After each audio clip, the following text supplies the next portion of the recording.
last night. The Rays' magic return. Padilla delivers. And a fly ball to center field. Well hit deep to center. That one is gone. Home run by Upton on a 2-1 pitch.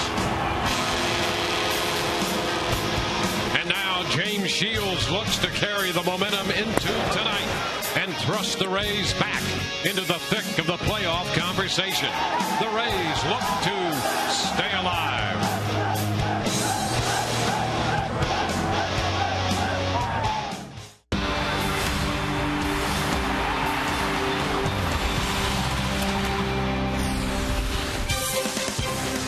Tonight at Tropicana Field, the Rays continue to hope for a miracle. They will open this series against the Toronto Blue Jays tonight, game 1 of 3 against the Blue Jays. And with 12 games remaining in the regular season, in the wild card race, the Rays 5.5 back. Baltimore and Oakland, the top 2. Then the Angels, followed by the Rays, just a half game up on Detroit. Hi again, everyone. Welcome to an evening of Rays baseball there at Tropicana Field tonight with Brian Anderson. I'm Dwayne Stats. We'll be hearing from Todd Callis in just a few moments as well. Statistically speaking, the Rays' chances of going to the postseason a little under 6%.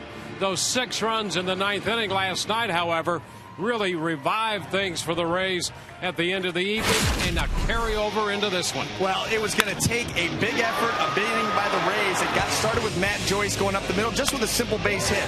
Jeff Kevinger with 2 strikes follows that up with a base hit. Carlos Pena works a deep at bat, rifles the ball out to right field, and pulls the Rays to within 2. After a walk, all of a sudden Desmond Jennings on the first pitch, base hit to center field. That's going to tie the game. Now it's looking very good for the Rays. And after a 2-1 fastball up and away, B.J. Upton knows it. He knows it, drills that ball over the center field fence. An improbable victory to keep this season alive for the Tampa Bay Rays. Well, last night's offensive heroics in the 9th inning notwithstanding, it has been pitching that has carried the day in and day out for the Rays. Tonight they're going to ask James Shields to continue that trend. And who else would you rather have out there than James Shields against the Toronto Blue Jays? Overall, a 10-5 record against them lifetime. But look what he's done since the beginning of 2011. 4-0 in 5 starts, a 1.11 earned run average, more than a strikeout an inning, and he's holding the Blue Jays to just a 163 average. You can expect after last night this team's excited. James Shields wants to be out there. He's going to be in attack mode from the get-go. Hopefully he can continue those numbers and ride them out tonight. Staying alive is the theme tonight as the Rays open this series against the Toronto Blue Jays. The Rays, a spectacular finish to last night's game, hoping for the carryover effect. Todd Callis will talk about keeping those hopes alive.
By Toyota. Visit your local Toyota dealer for great deals today. By AT&T, the nation's largest 4G network. AT&T, rethink possible. And by Tires Plus. The plus is in everything we do. Friday night, good crowd gathering outside Tropicana Field for the Rays and the Jays. First game of this 3-game series. The Rays' playoff hopes, while they are still a little bit remote, they may have been extinguished last night after being down 4-1 in the ninth inning. But the Rays rally with 6, including B.J. Upton's walk-off home run. And here is the Rays center fielder talking about what he thinks may happen down the stretch. You know, with the other team's schedules, and I mean, everybody's pretty much got a tough schedule, but we know, man, if we can win and pick up some games, you know, this next week or so, and with Baltimore coming in here for 3, you just don't know what's going to happen. So you just got to keep winning. Keep winning. That's the motto right now. Joe Madden called it Minnesota Fats. You've got to run the table. As you can see, the A's kick off a 3-game series tonight with the Yankees. One of the rare times Rays fans don't mind a Yankees victory. Orioles in Boston at Fenway Park.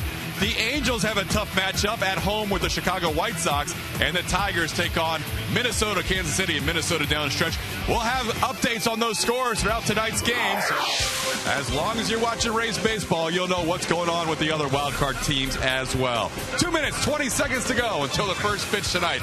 James Shields taking on the Toronto Blue Jays, and Carlos Villanueva. Enjoy all the action right around the corner right here on Sunsport.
Brought to you by H.H. Gregg. Rays and the Blue Jays tonight. Let's take a quick look at the starting lineup for the Blue Jays. Brought to you by Longhorn Steakhouse. Brett Lawrie's going to lead it off, followed by Colby Rasmus and Edwin Encarnacion.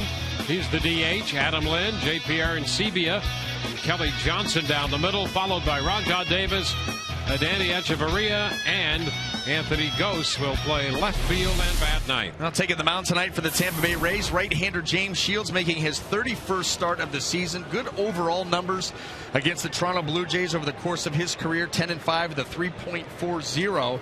And in his last 9 starts, 2 complete games, 6-2 with a 2.25.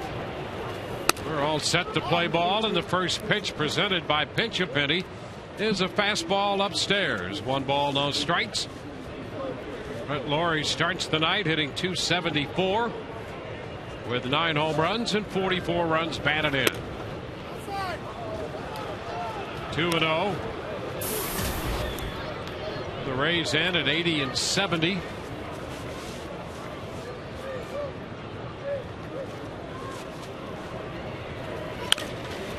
And a bouncing ball foul will take the count to 2-1. Rays, as we cited in the open, 5.5 back in the wild card, 6.5 back in the East.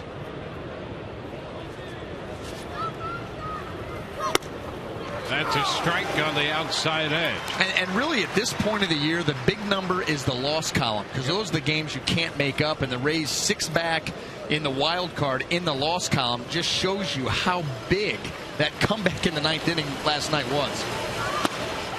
There is strike 3 call. Laurie caught looking. Well, and we talk about this a lot with Jeremy Hellickson. James Shields the same way. They are not afraid to throw that changeup in on the right-handed hitter. That 87 miles an hour catches that inside corner.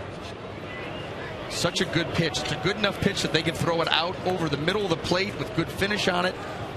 Can also throw it away and in. 1 up, 1 down. Colby Rasmus, the center fielder, up on the plate. And he strokes it into center field. A base hit on a fastball. Rasmus up in front of the batter's box and close to the plate. That pitch started to cut in on him a little bit. He got it before completely cut. Certainly the defense as it lines up behind Shields tonight in the outfield left to right. Jennings, Upton, and Joyce across the infield third to first. Longoria, Zobrist, Keppinger, and Pena. Molina will be behind the plate. And you're right. Colby Rasmus has an interesting setup in that batter's box because he is all the way at the front. First pitch cutter there by James Shields didn't get all the way in. Edwin Encarnacion, 40 home runs on the year, 3rd leading home run hitter in the American League, and there's a strike to him. The setup by Rasmus, you see that a lot with guys that maybe have good changeups, not a lot of velocity. They try to cut down the distance. Good breaking ball, get it before it gets to the bottom of the zone. But Colby Rasmus will be up there against everybody. Bouncer foul. And it's a 2-strike count. You're talking about where the Rays are now. At one point, when they looked at the schedule a week and a half to 2 weeks ago, they could have determined where they were going to wind up in terms of just winning the games they were going to play on the schedule. They're right now at a point where they need help from anybody playing the Angels or the Orioles or the Tigers or the A's. So they're going to need some help. But by the way, a possibility. Swing and a miss. Snap throw to first. Rasmus back in on the strikeout of Encarnacion. And it's the kind of help that it's going to have to come from a lot of different places. And you see here the changeup working its way down and in. And Molina with a quick throw. It's going to have to come from a lot of places. But at the same time, you're going to have to be just about flawless yourself. Yep. I mean, the Rays have to, you got to take it one game at a time. But you're going to have to win just about every one of them. Yeah, there might be wiggle room for one, but it's going to be a long shot indeed. But that's what this team has been about. Long shots. Well, and Lynn takes a strike. Until you have somebody come in and say mathematically it is not possible, you'd never count this group out, because with that pitching staff they could go out there, get on some crazy roll. You never know. I mean, you just never know what can happen, and this group tends to, just when you think you're out the door. The 0-1, and Lynn takes strike 2. 0-2 the count. Rasmus at first, 2 outs. Well, there's Joe Madden. Oh, he wants to get that feeling again. You know what I mean, man? Oh, brah, I know exactly how you're feeling that. 0-2 the count. Adam Lynn, the hitter. And a little bouncing ball right side. Keppinger with an easy toss. That takes care of Toronto. They hit the man left. Bottom of the first coming. No score.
Inning here at Tropicana Field.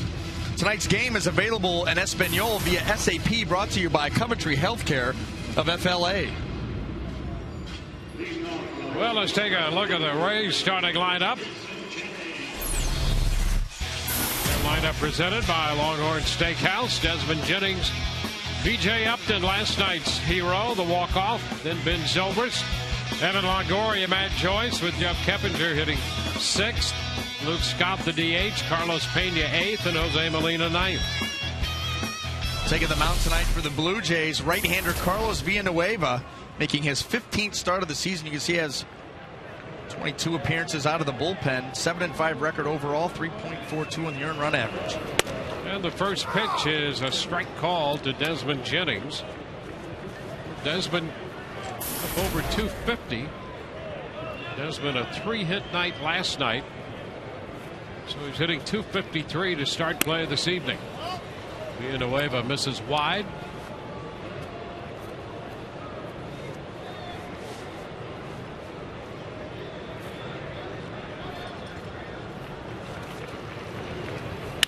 And a shot back into left. Goes back to the track. He's going to have room right in front of the wall. He makes the catch. So Jennings made a bid for extra bases. Just not quite deep enough. Now this was a changeup here, and Desmond was just a hair out in front.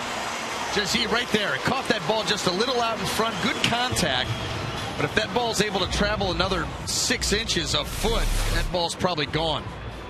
Just enough sting taken out of it that Ghost could get to it. There's B.J. Upton. Takes a big cut. Strike one. Let's take a look at the scouting report on B.J. Upton, brought to you by Coventry Healthcare of Florida. Late season surge, his last 38 games. He's hit 14 of his 24 home runs. Main reason, being aggressive, and so you'd like to see B.J. stay that way the last couple of weeks. He lines it foul down beyond the bullpen. Count is 0-2, down 6 of those home runs have come in his last 11 games. And did he deliver last night when the Rays put together their 6-run ninth, capped by his 3-run home run? Coming off that 2-0 swing where he started, then just pulled off of it. Okay, next one, see ya.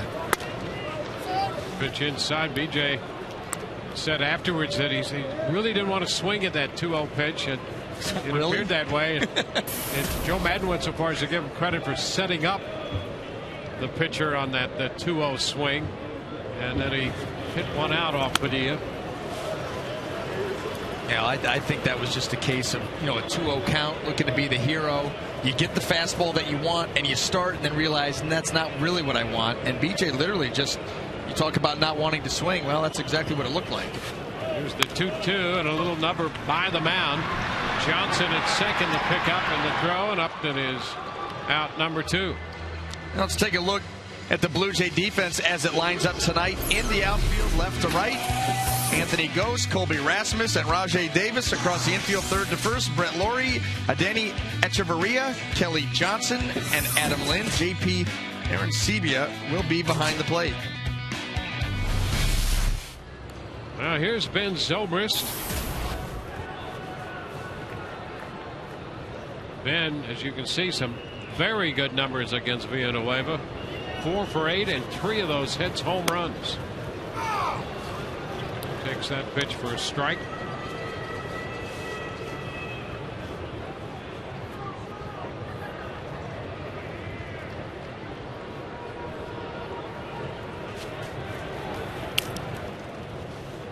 Pitch gets away from Arancibia. The count is 1-1. One of the home runs Zobrist has hit off Villanueva, and that one a pretty good shot up in Toronto.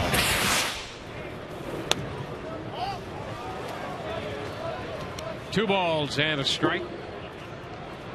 Villanueva not overpowering, fastball, changeup, curveball, slider. Loves the slider when he's ahead in the count and with 2 strikes. And there's a drive.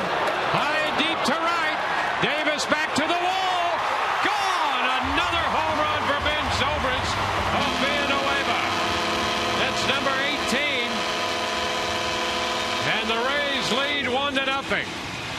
A 2-1 pitch, and Zobrist goes deep.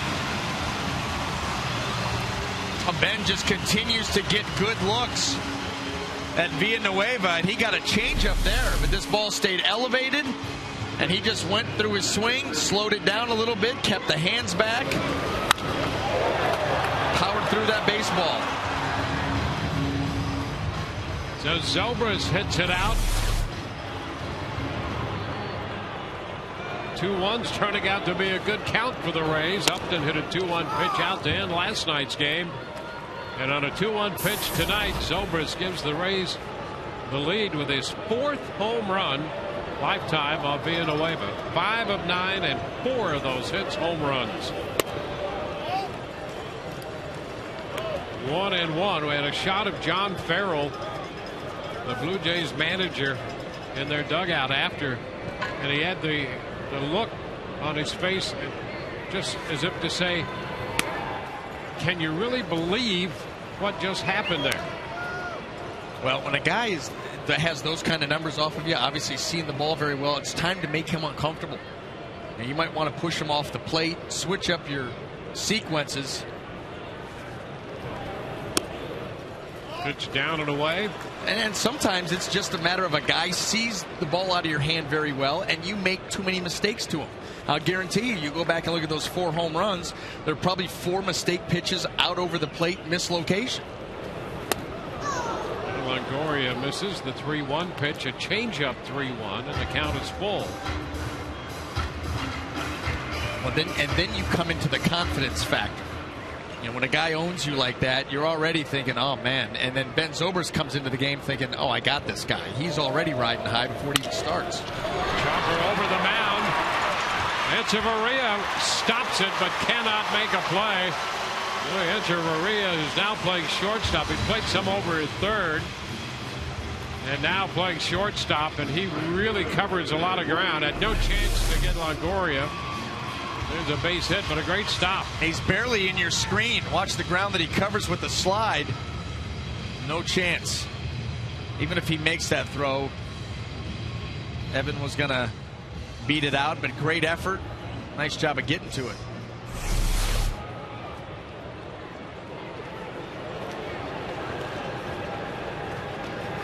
You know, the other thing about Zobrist, he also has 4 walks to go with those 5 hits and 4 home runs of Villanueva. Matt Joyce. Shift on. 1 ball, no strikes. Well, in hindsight, the walk may be Villanueva's best play.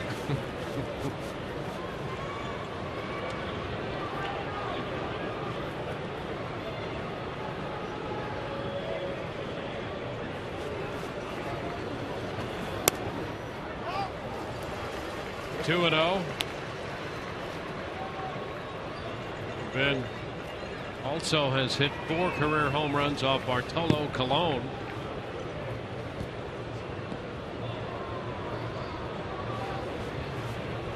Two balls, no strikes. 3-0.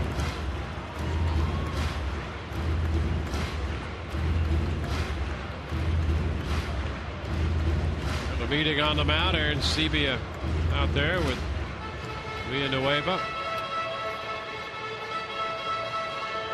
They got the first two. Jennings hit the ball deep to left.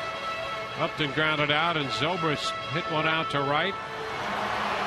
Longoria reaching on a base hit. 3 balls, no strikes, the count to Joyce.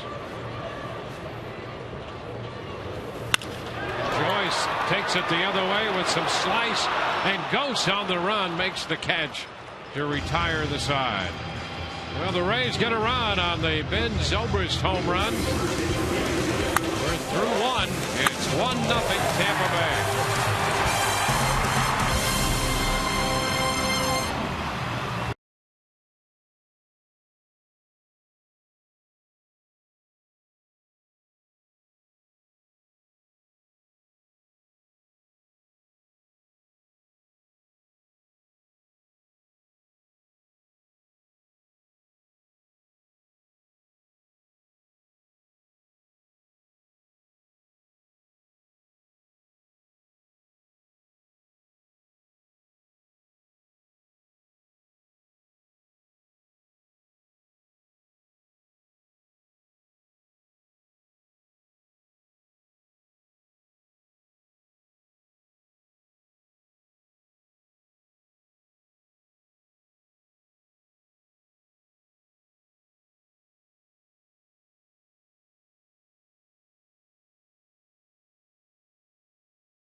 '18th home run of the year for Ben Zobrist. We go to the second. J.P. Aaron Sebia leading off. And there's a first pitch strike from James Shields. Shields had 2 strikeouts in the first inning, and that ties the Rays for the all-time American League record. Swing and a miss, 0-2. 1,266 strikeouts by Rays pitching this year. Ties the record held by the 2001 New York Yankees. So the Rays and the Yankees share that American League record. It's going down in this at bat. When you look at the strike zone of Tony Randazzo here in the early going, and that swing by Aaron Sebia, this is where it falls. 1267. Look at 1-2. And the pitch a bit inside. 2-2. Tony Randazzo calling the balls and strikes tonight. Todd Tishner, Bob Davidson, and Brian Gorman first, second, and third.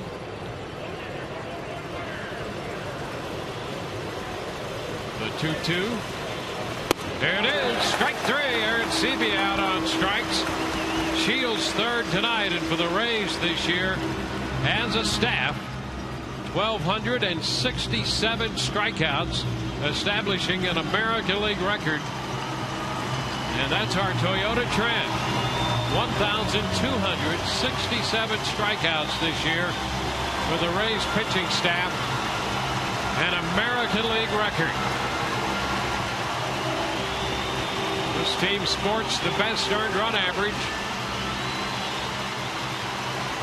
And now they're tops in strikeouts all time in the American League. Kelly Johnson takes a fastball inside. 1 ball, no strikes.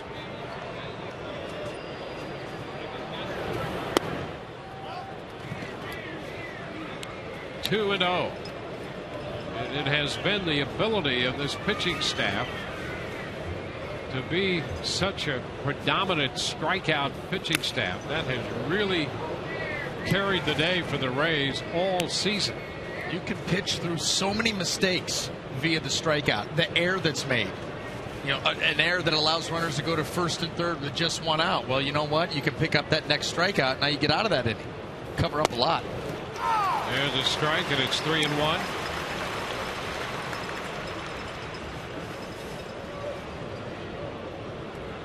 One out, base is empty. 3-1 to Kelly Johnson. Popped up, foul ball. That's going to carry into the stands. Longoria after it, but no chance, and the count is full.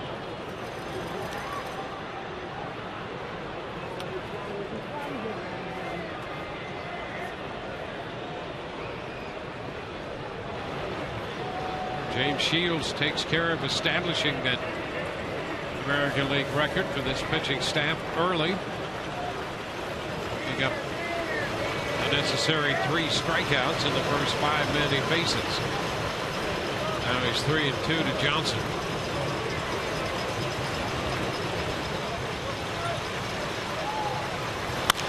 Line drive, base hit, 1 hop through the infield. Johnson is aboard. For more, let's go to Todd Callis. Todd? Dwayne, before the game, Jim Hickey, the pitching coach, thoughts on the new record. I think what it just means is we have an extremely talented group, a dedicated group, a lot of power arms, and a lot of guys with above average breaking balls.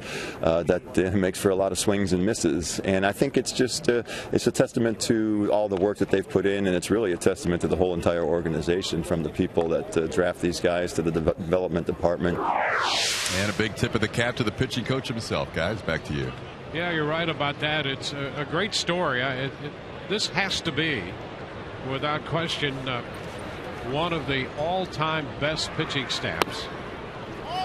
Pitches down to Rajon Davis, 1-0. Well, what they're doing is historic from a starting standpoint, from a bullpen standpoint. You know, Jim Hickey's never going to talk about himself, but his game plans that these guys go out and follow, he puts them in a great position to succeed and to pick up strikeouts when they follow his game plan, are able to execute their above average pitches. Now strike. Davis looks at the fastball.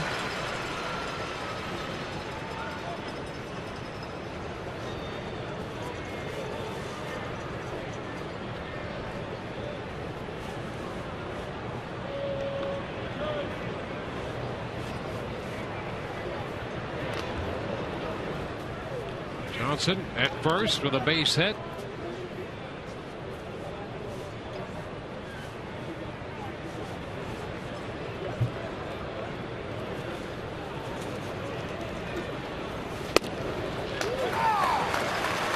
One ball, 2 strikes.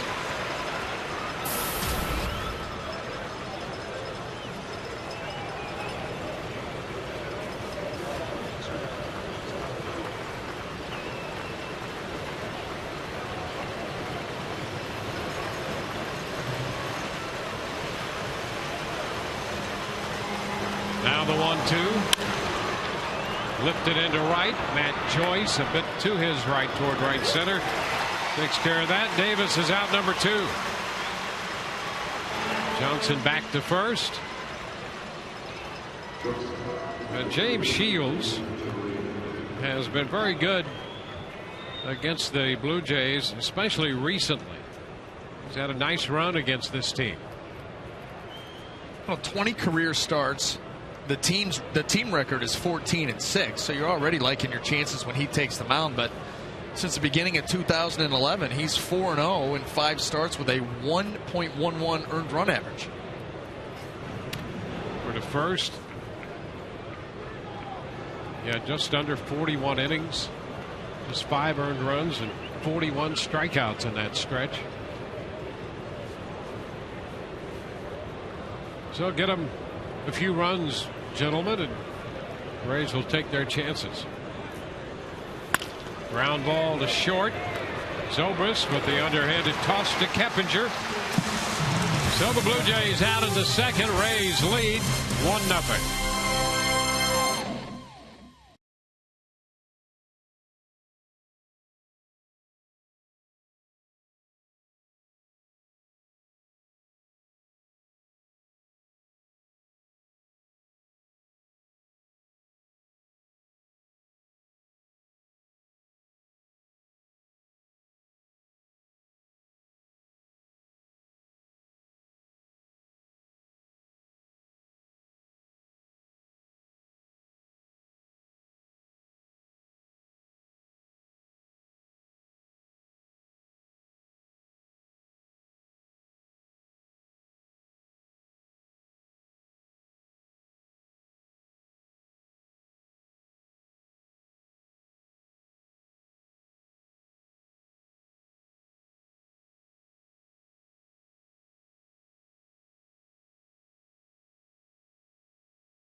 To go. We'll be following all the wild card scenarios tonight. Oakland and the New York Yankees starting out their weekend series. Top of the third inning, no score. Baltimore, Boston also scoreless. A delay in Detroit. We'll be following these games throughout the course of the night, guys.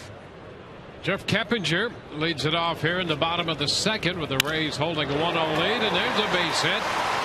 Keppinger didn't waste any time. The pitch left up. Keppinger's another Ray who has some great numbers against Villanueva. He's now 8 out of 17 against him with 3 walks. No, he just sticks his nose in there, looks for a ball that's out over the plate, tries to hit it where it's pitched.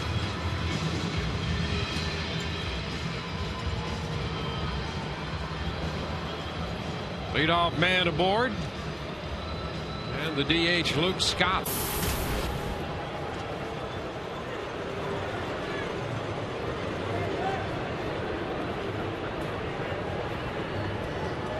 Has a career home run off Villanueva. 4 for 13.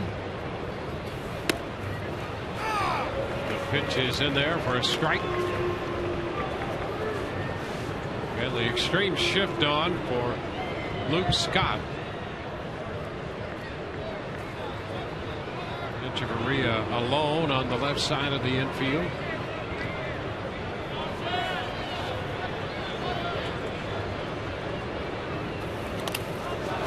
In the dirt. Aaron Sebia can't find it, and down to second goes Keppinger. The Rays have a man in scoring position. Wild pitch, 5th of the year charged against Villanueva. Well, here it is. That ball plenty short of the plate, and Aaron Sebia does not get over in front of it. It goes off his gear, off of Tony Randazzo. That allows Keppinger to move up, get right into scoring position with nobody out.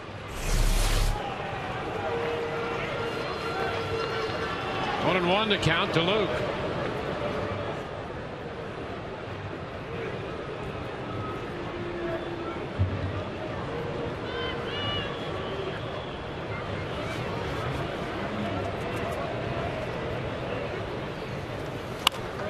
Fly ball up the right side into foul territory. Johnson angling out, can't get there.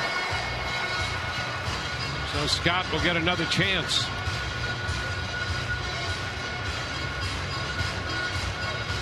so far, Villanueva not having a lot of success locating his pitches. That breaking ball was not a good breaking pitch, and he's had difficulty keeping the ball out from the middle of the plate. And he doesn't have the stuff to pitch up there. That's the thing. He's got to be on the corners, down in the zone, and mixing his pitches well. If they're going to float up and out over, Rays are going to get some really good opportunities.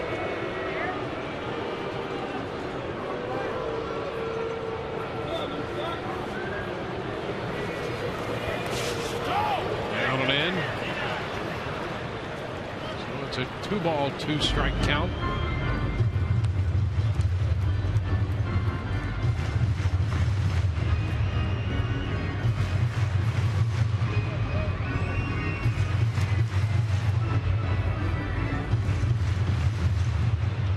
Luke Scott, the hitter. Pena on deck. Any deeper would be Molina.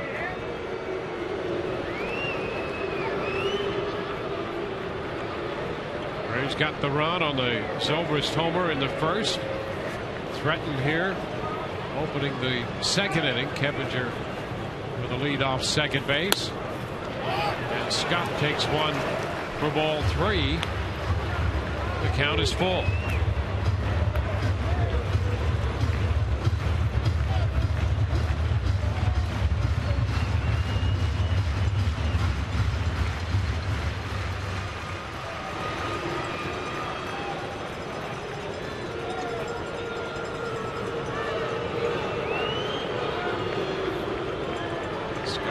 Double and a walk in the game last night. And he takes this one low. So first and second out for the Rays with nobody out. Well, tonight's game and all season long, Tires Plus will donate $100 to the Pediatric Cancer Foundation for every Tampa Bay Rays home run televised on Sun Sports.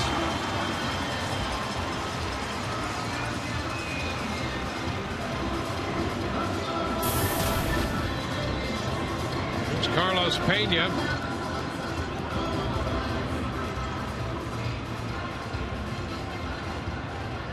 Pena had a base hit in the 9th inning last night.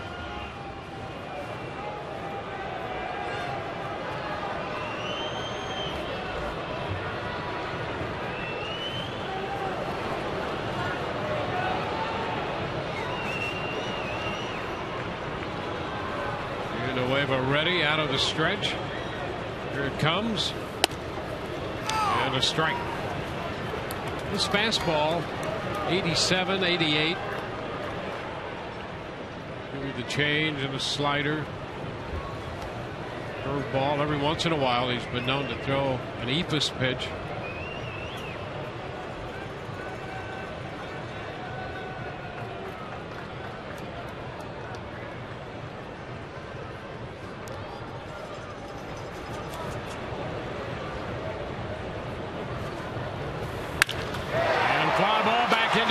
Center goes on the run, can't get there, bounces into the deepest part of the yard.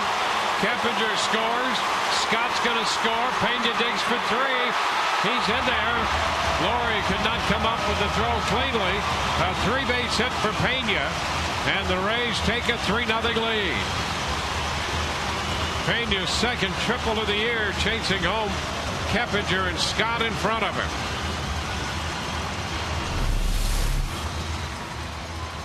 Now this ball away from Carlos, and you may want to put this on a highlight reel. Carlos taking a ball the other way with his power. He's able to, again, split the outfielders, get it off the little corner sidewall, and that gives him an opportunity to get to third. What Carlos did was force a play by the defense, too, because if Laurie's able to come up with that ball on the one hop, he'd probably have Carlos at third, but you force them to make that play. They couldn't do it, and now you're at third base, the 3-run lead. And Jose Molina is the hitter. Molina sends a fly ball into deep left. Goes back to the track for this one to the wall. It's gone. Molina on the first pitch hits one out. And the Rays build a big lead early. It's 5-0. 7th home run for Molina. Now, it's all about winning for the Rays. You beat the teams that you're supposed to beat. Carlos Villanueva is leaving a lot of pitches up and out over the plate. The Rays have taken advantage of just about every single one of them. Look where this one is. Well, that is just rolling up there.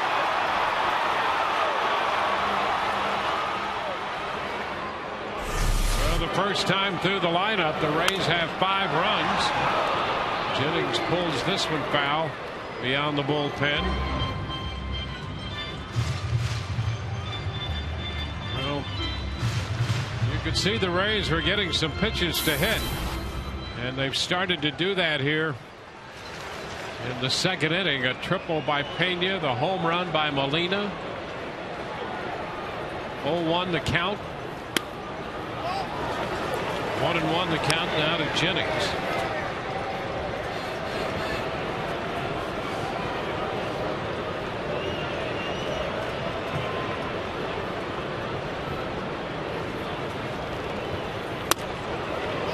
It's close. Inside, 2-1. Rays have won 11 out of 15 games against the Blue Jays this year, and 5 out of 6 here at Tropicana Field. Moves the count to 2-2.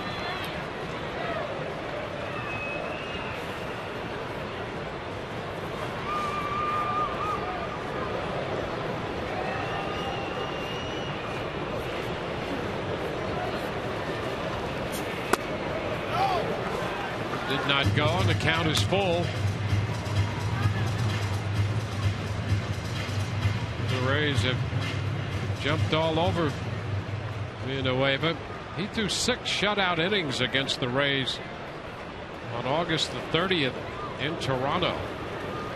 And the Blue Jays beat the Rays 2-0 in that game. A different story here tonight. He gave up 5 hits in 6 innings in that.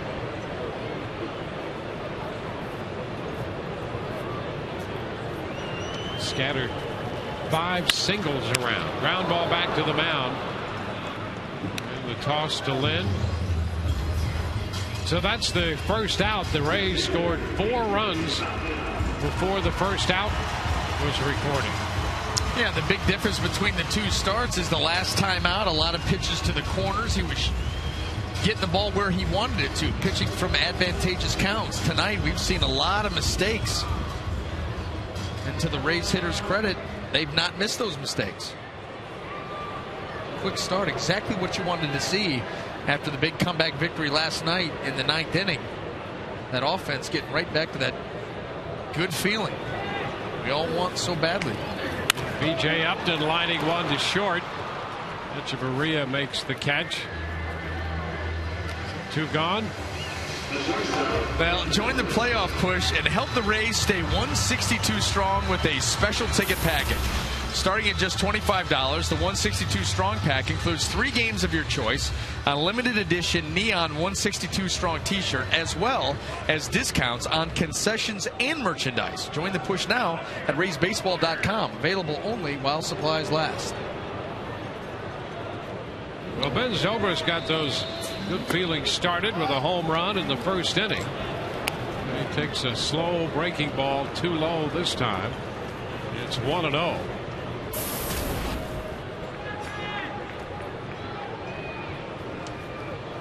Run is 18th of the year. Pops it up this time right side. Adam Lind makes the catch to retire the side, but the Rays put a 4 spot up. Triple by Pena scored 2. And then Molina connected for a 2-run home run. 5-0 Rays through 2.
That inning, as we head to the third, we are talking with Lightning great Brian Bradley. I can't believe it's been 20 years since the Lightning started as a franchise. But before we talk about those memories, how about Guy Boucher on Lightning night here at Tropicana Field with that first pitch? Well, you know what? We were all here before the game, Lightning night here, and Guy Boucher before the game. Look at the catcher back there. He did the goalie. But how about this thing by Guy Boucher? The shot, it was a perfect strike. It was absolutely amazing to watch Guy Boucher. I was hoping he'd just maybe hit the plate or get it in there, but he actually threw a perfect strike, and it was amazing to watch.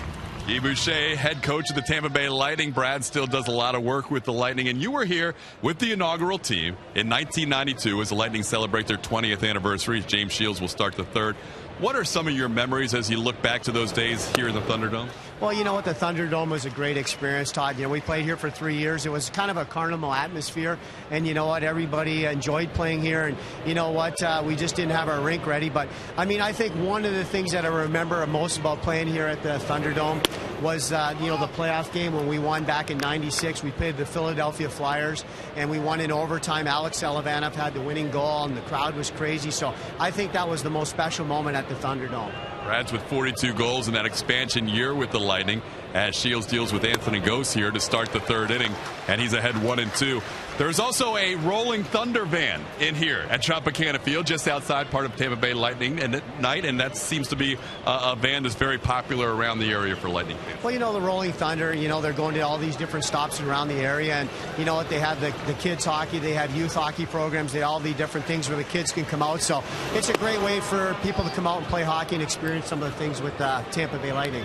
With more information on that, you can go to TampaBayLightning.com. Brad's final thing, what are the challenges right now with the uncertainty of the season with players and staying ready for the first game? Well, I think, in terms of the collective bargaining agreement, I think it needs to be a deal for both sides. The owners have to have the right deal and so do the players. But I think the players are getting ready to go. Hopefully they can strike a deal. But, they're staying in shape, they're conditioning, they're working out in Brandon. And, hopefully, they can maybe get something happen in the next month.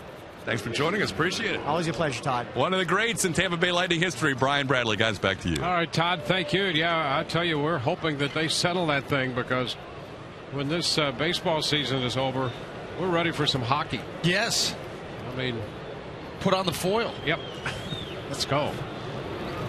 One away. Ghost made that play. He can fly, by the way, and he made that little chopper more or less routine, and he made that a very close play at first base. Hockey guys talk as fast as Ghost runs. Yeah. You ever notice that? Words per minute, a hockey guy will take you out. Fastest conversation on ice. Absolutely. Fastest conversation anywhere. Even better come playoff time. 2 strikes to count to Laurie. Ooh, he just missed. 1-2.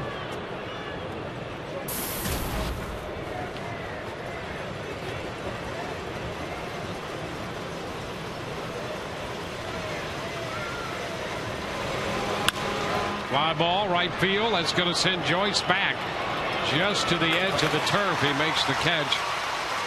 2 gone. Do you think maybe their words get out a little bit more rapid fire because more than likely less teeth than the majority of people that they come across? I have to think about that. Yeah, think about that. Yeah. It might be a reason. That might be a reason to talk slower. Well, I don't know. All I know is that they talk quicker and they have less teeth. I thought maybe there was an angle there. I'll have to study that. Rasmus fouls one up the right side. That'll be the same kind of study as the broken bat study. I'm sure you're going to get right on that, right? In 2017 you'll have the answer. Rasmus had a base hit his first time.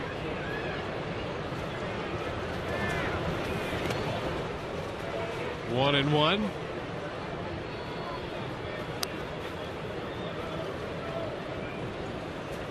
We'll take a look at where Rasmus sets up. How about that? Hands out over the plate. 2 balls and a strike. Hey, you could actually hit him on the hands and it would be a strike. It really could. Look at those feet are right up against, up in the box.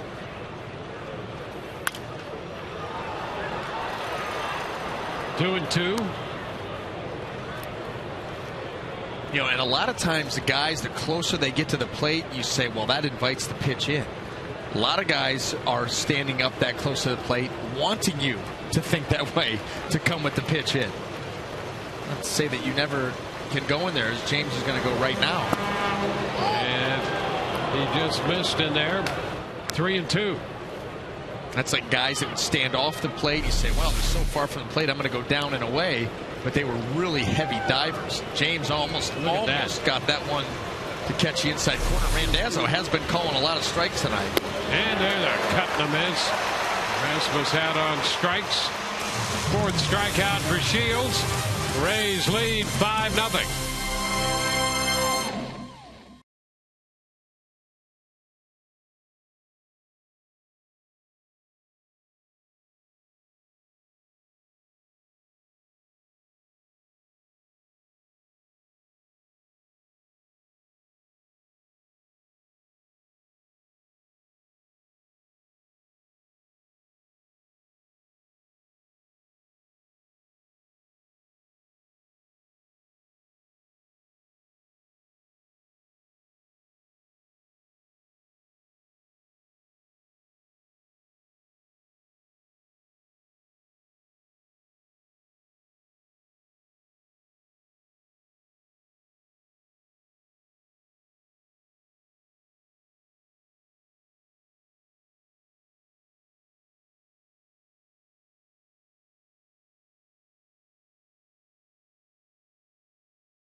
Rays with a 5-0 lead over the Blue Jays. And this is just a reminder as you enjoy a cold one to look forward to Miller Time later in tonight's game, brought to you by Miller Lite.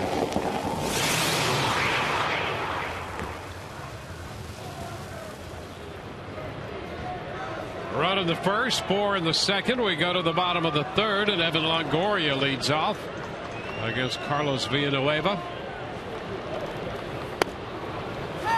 Pitch is a strike. A little slider to start Longoria here.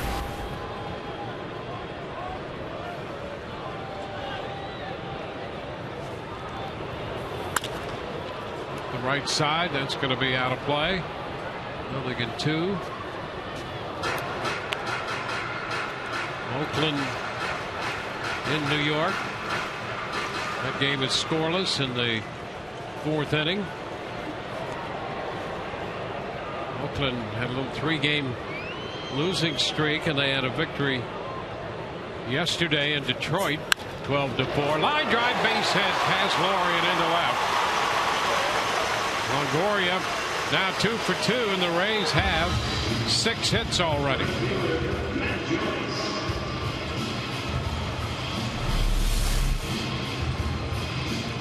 Well, this pitch in, running off the plate, but Evan a little bit quicker with the hands, able to get him inside that baseball and rip that ball into left.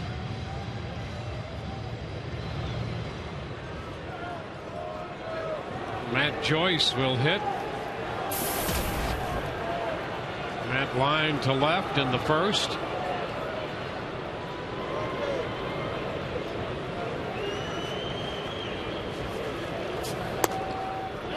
The pitch drops too low as he checks in time. 1-0. The Rays' hometown favorite can now be a favorite in your home this Sunday. First 10,000 kids age 14 and under will receive a Matt Joyce bobblehead courtesy of the Tampa Bay Times. For tickets, visit RaysBaseball.com.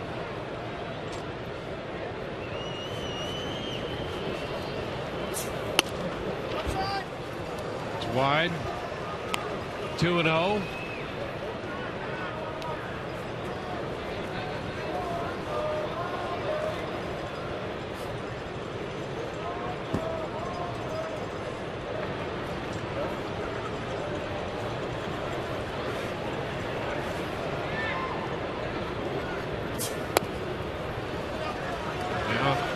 3-0. Boston has a run in the bottom of the third at Fenway on Baltimore. An RBI double by Pedro Siriaco. John Lester doing the pitching for Boston tonight. He's been pitching well lately. And ball 4 on 4 pitches.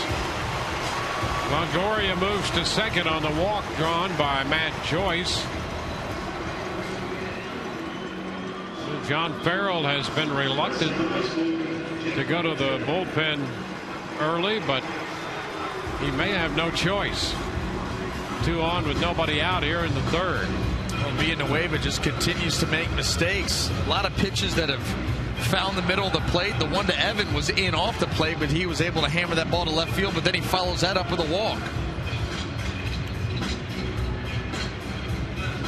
Well, fans, tune into Sun Sports tomorrow for ACC college football. Miami versus Georgia Tech. Watch the Hurricanes face off against the high-powered ground attack of the Yellow Jackets tomorrow at 3 p.m. on Fox's Sun Sports.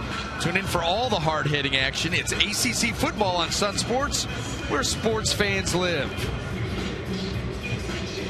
Triple option at times there, Dwayne. You're all over it. Ramblin' wreck.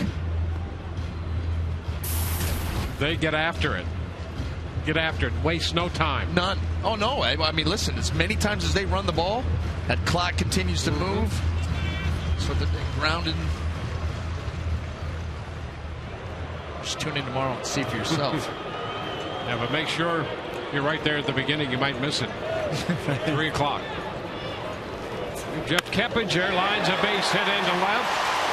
Longoria is going to be held at third, and the bases are loaded. So a single, a walk, and a single, and the Rays are knocking on the door for more runs. Well, Keppinger, the breaking ball, watch him just follow it right down with his eyes. Keeps the hands back. Great job of recognizing that pitch. Evan Longoria, 5-run lead, no reason to push it here with nobody out. Keppinger's now 9 out of 18 with 3 walks drawn against Villanueva.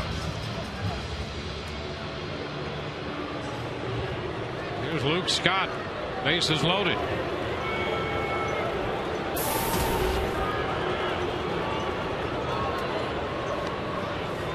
Luke walked and scored his first time.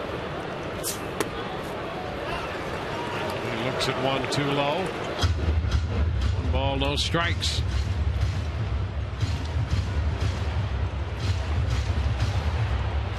But a tough start here for Villanueva.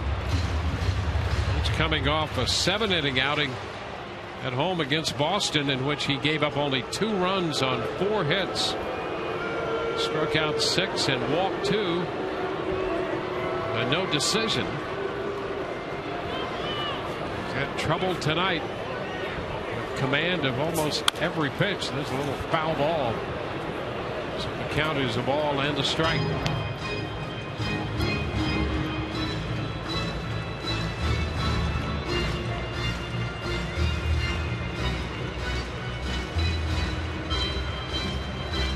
Chad Beck up in the bullpen now for the Blue Jays.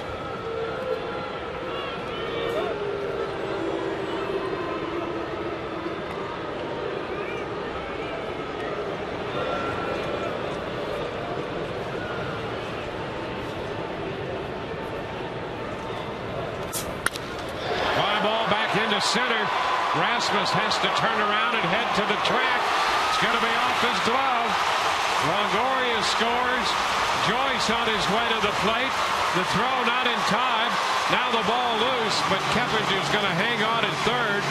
Scott winds up at second. The Rays have 2 more runs. It's now 7-0. Well, with Joyce and Keppinger both coming around third so close, how in the world does Tom Foley send one and hold the other? That's not an easy thing to do. Those guys were right on each other coming around. Here's the pitch to the ball's down middle of the plate, but great extension there by Luke Scott as he drives this ball. Joyce holding up. Kevinger's already on top of him. Now look at these two. Both coming around. He's like, okay, you go, you stay.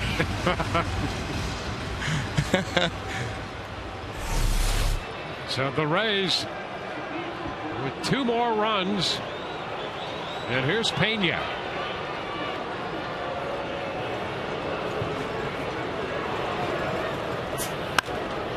And it's fouled. Strike 1. 8 hits for the Rays. The double for Scott driving in 2. I think you got to give a tip to the flapless helmet to number 6 down there. You got 2 guys 8 feet apart. There you go. You can compartmentalize with the best of them. Yeah, oh yeah. You know, he was waving one home with his right hand and stopping the other one with his left hand. I'll bet you that he can pat his head and rub his tummy at the same time. Well, he is ambidextrous. Well, then you know he can. Yeah. Quarterback in his younger days threw left-handed, right-handed going infielder. Foul ball. Pena now down 0-2. Take a look at the situation around third. You can see Keppinger at second sneak up on Joyce, and here they go to third. Can't teach that. Just great instincts of a third base coach.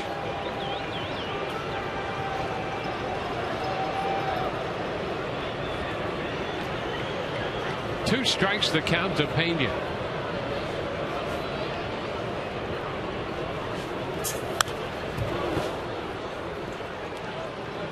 Single by Longoria and the walk to Joyce. They've scored. Keppinger singled. He's at third, and Scott got the 2 runs home with the double. 7-0 Rays.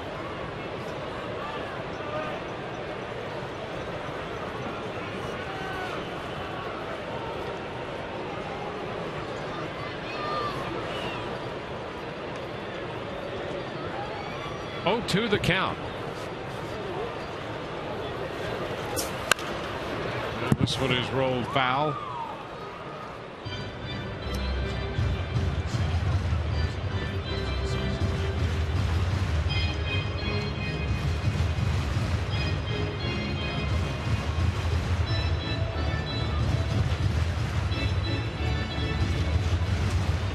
Villanueva, originally signed by the San Francisco Giants.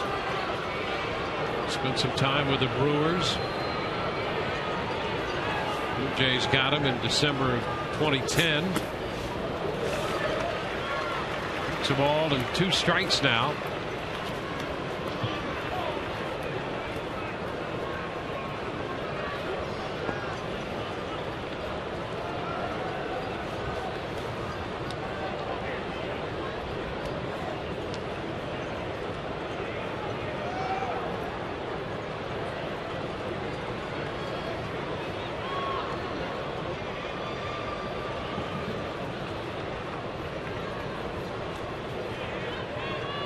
Pena getting time. Villanueva stepping back off the rubber.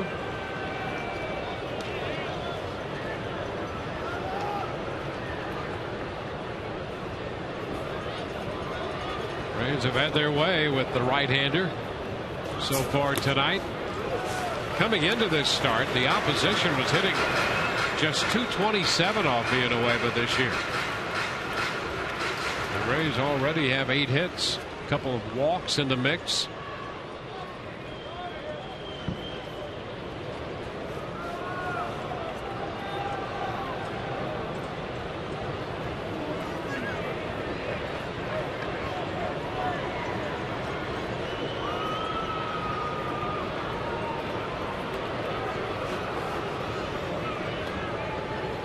Two.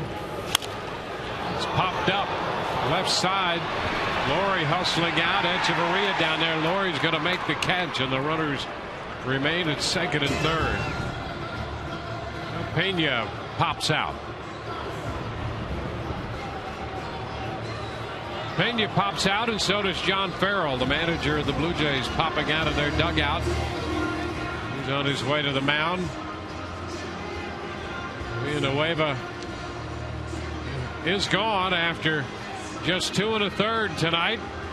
We'll be back with the new Toronto pitcher in a moment.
Third inning. Games of significance in the wild card picture include this game in Fenway Park. Pedro Siriaco off the wall in the third inning, giving Boston the early 1-0 lead. But the Orioles would come right back in the top of the fourth against John Lester. Second and third, nobody out. Matt Wieters with a 2 RBI base hit down the right field line. And the Orioles have a 2-1 lead. The Yankees are rallying, but they are still scoreless with the A's. A rare night where Tampa Bay fans want New York and Boston to win. And the Yankees did have a sac fly from Granderson just now, guys. Rays will take any help and from any quarter. Jose Molina, who homered in the second inning, takes the first pitch from Chad Beck, and that's in there for a strike.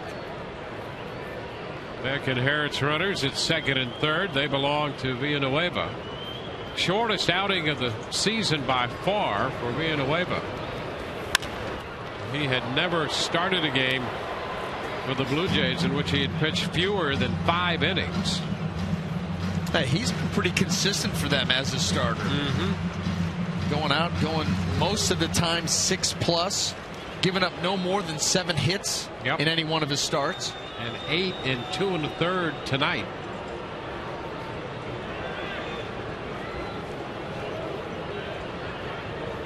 The 0-2.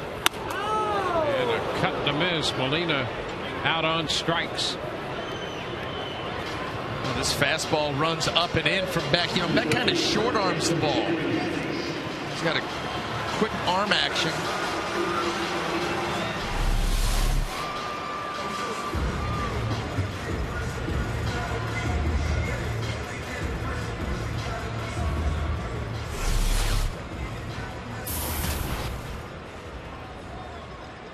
Ninth appearance for Beck.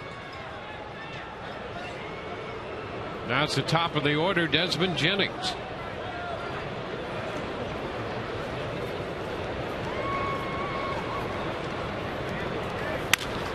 Desmond pops it up.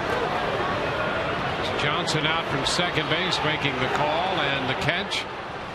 So the Rays are finished in the third, but they add 2 through 3. It's 7-0 Rays.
your local Southern Ford dealers. And by Subway Restaurants. Play hard, eat fresh. From Tropicana Field tonight, the Rays have built a 7-0 lead after scoring 6 in the ninth last night. Actually scored all 7 of their runs last night in the last 2 innings. They got a run in the 8th and 6 in the ninth to win 7-4. Tonight they lead 7-0 as they move into the 4th. And here's Edwin Encarnacion.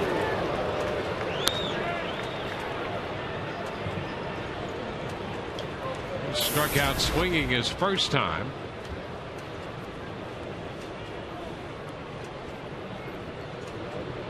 Encarnacion just got back into the Toronto lineup last night. 2-0. Been troubled by a sore toe on his right foot that made it difficult for him to hit. He also was hit by a pitch. Felix Hernandez hit on the left wrist. 2-1, a shot foul ball.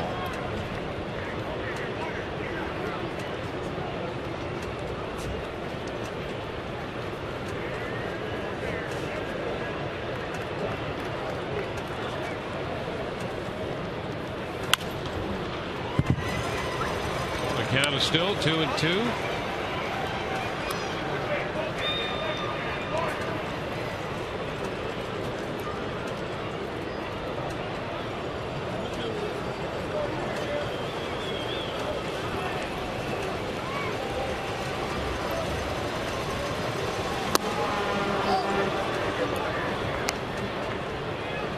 Full count. Well, the nice idea there by Shields. You know, he had been working him in there with the fastball, getting him to speed up his bat, and then he tried to come in with a changeup.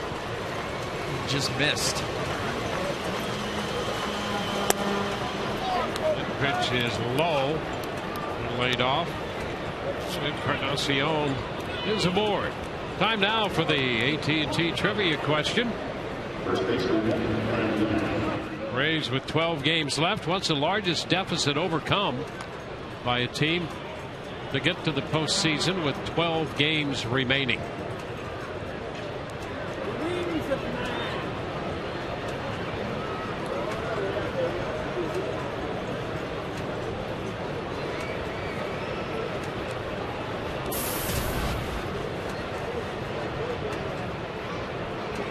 Here's Adam Lind. And a line drive to short. Zobrist makes the catch.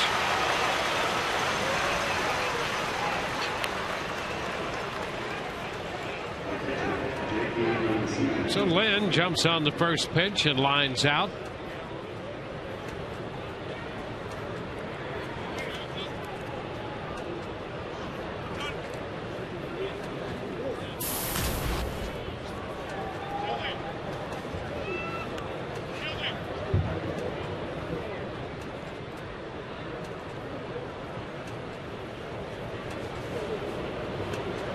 Pierre and Sebia up here.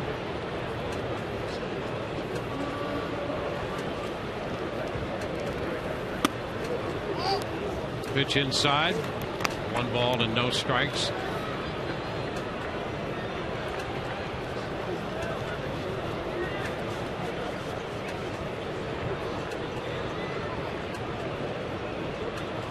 Encarnacion, the runner at first. Aaron Sebia, recently off the injured list, off the DL. He pops it up foul. The count is a ball and a strike.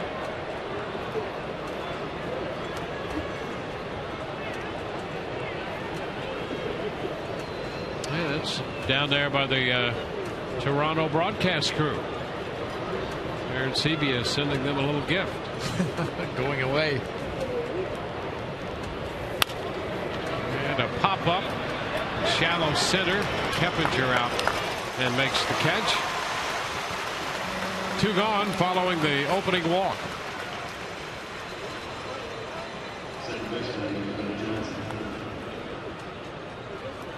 That's going to bring up Kelly Johnson, the second baseman.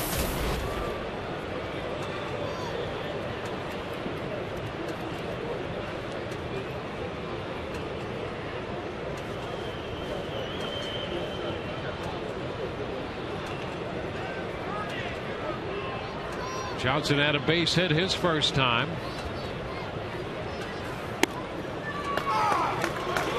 Pitch is a strike.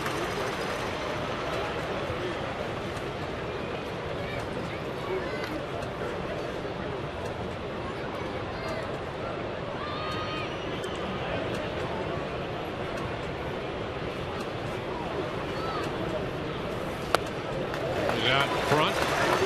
The count goes to 0-2.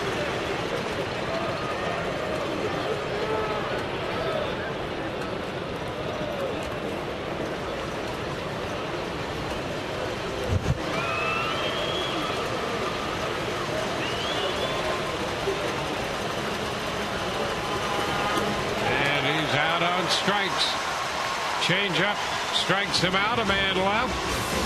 We'll go to the bottom of the fourth inning. B.J. Upton's going to lead it off. Rays have built a 7-0 lead.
Knocked out Villanueva.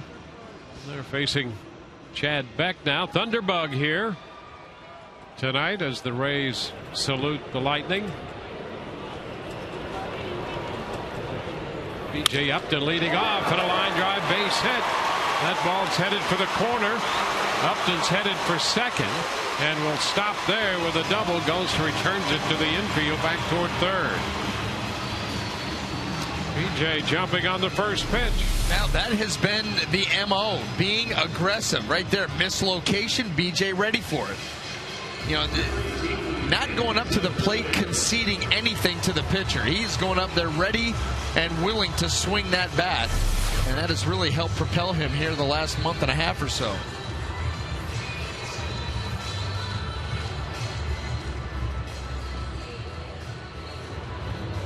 Well, here is Ben Zobrist to open the Rays scoring with his first inning home run.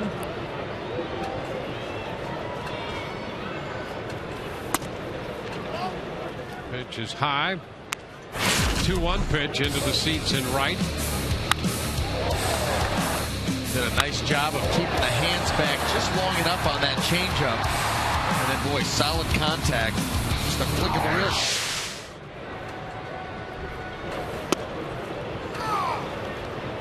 One ball, one strike. You know, we talk about B.J. Upton being aggressive up there, ready to hit. If you lay one out there over the plate, he's going to take a hard swing at it, and that's great. But you've got to stay disciplined within that approach, because if not, you start swinging at everything. So it's one thing to be aggressive, but it does require some discipline. Pitch is wide, 2-1, and I get the overall impression that he's a lot more direct to the ball as well, and so he's ready. He's ready to hit the fastball.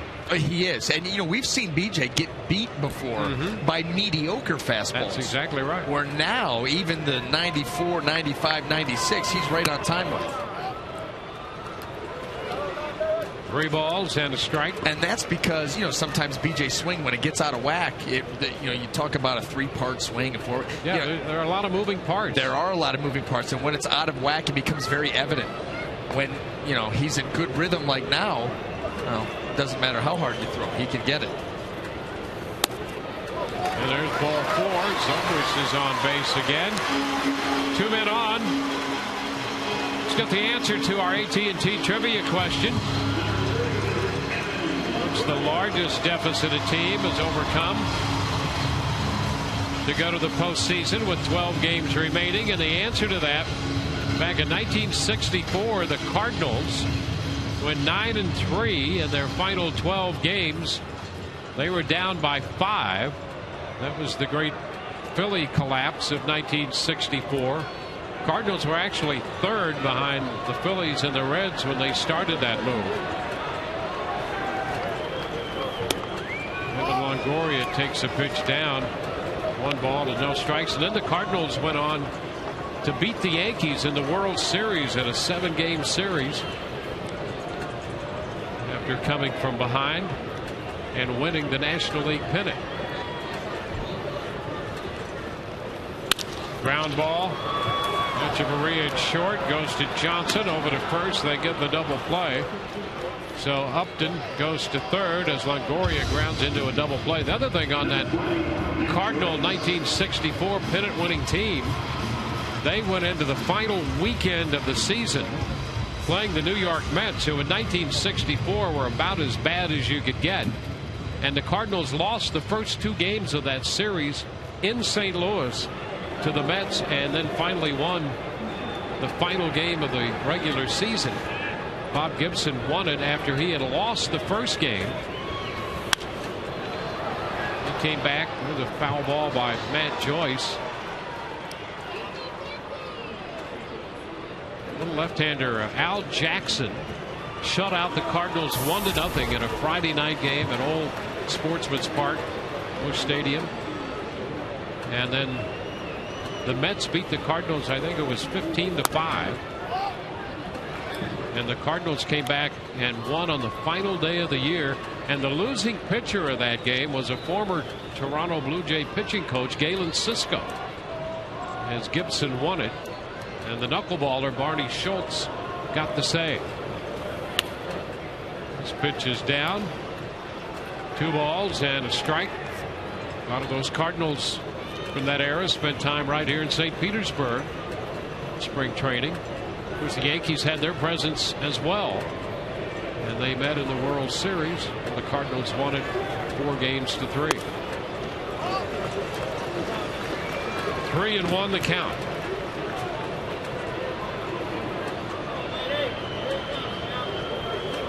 Upton at 3rd.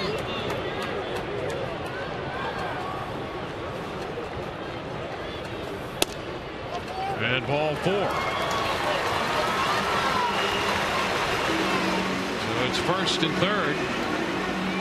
So it wasn't easy to win even back then when the Cardinals had Bob Gibson starting against the New York Mets. Big leagues are the big leagues. It's tough to win regardless of who you're playing. I got 2 things for you. Number 1, if you've got to win the last game of the year, what better pitcher to send to the mound than Bob Gibson? Well, they had to send him after he lost the first game. Well, that's right. And years later, I was born. Here's Jeff Keppinger. And the pitch is a strike on the outside corner. World didn't exist before you came along. Well, not to me. I'm just sitting over here by the campfire enjoying. Which, by the way, is probably a violation of a code. All right, go to bed. Time to go? A little late. This one is outside. The count is 1-1. There's some great stories on that club. You know, Lou Brock, that was that great Lou Brock trade.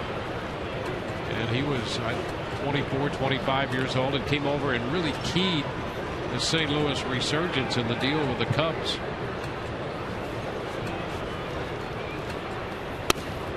Pitch outside, 2-1. Kind of miss having Lou stop by the booth once in a while. We had a good time with them in the booth in Seattle. Great gentleman and what a great player he was.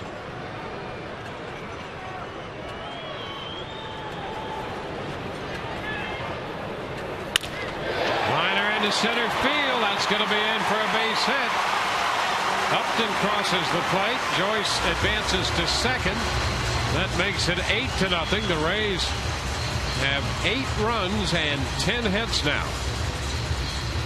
And Keppinger is 3 for 3 tonight.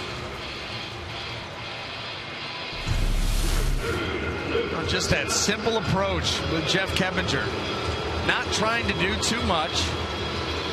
And he just continues. I mean, how many of his hits the last couple of nights have been right back up the middle?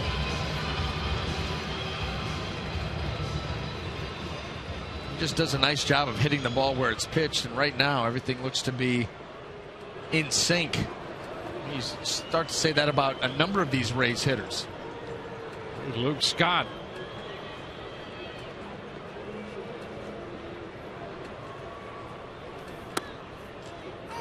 And Luke takes a strike. Fastball in around 94.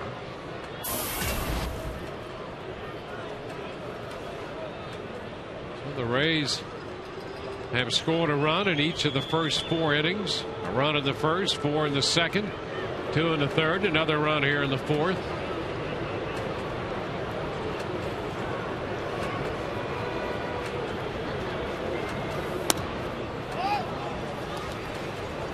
One ball, 1 strike.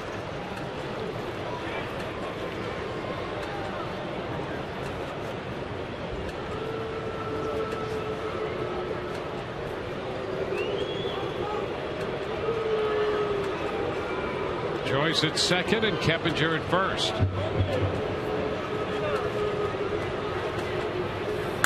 Ground ball right side, picked up by Johnson. Getting back to first is Lynn, and he finds the bag to take the throw for the final out. The Rays add a run, and it's 8-0 Tampa Bay.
Rays have an 8-0 lead.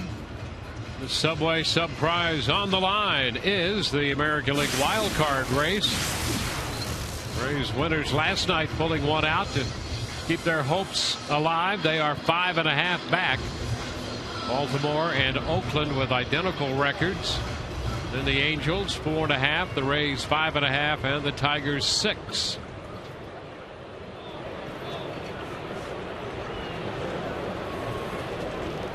John Davis leads off, and the pitch here is a strike. New York leading Oakland 1-0, and Baltimore has taken a 2-1 lead at Boston in the bottom of the 5th. To delay Minnesota and Detroit. And a strike on the very edge. Breaking ball. 2 strikes the count to Davis.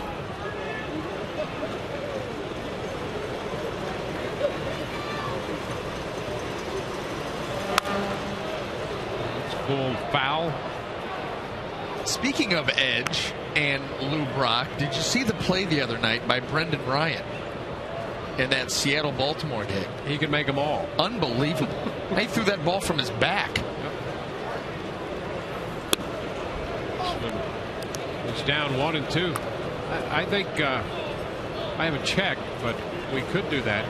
For the longest, at least statistically, he was the best shortstop going right now, and has been that for most of the year. So you can be an edge walker and be excellent at the same time, apparently. So named by the great Lou Brock. 2 balls, 2 strikes.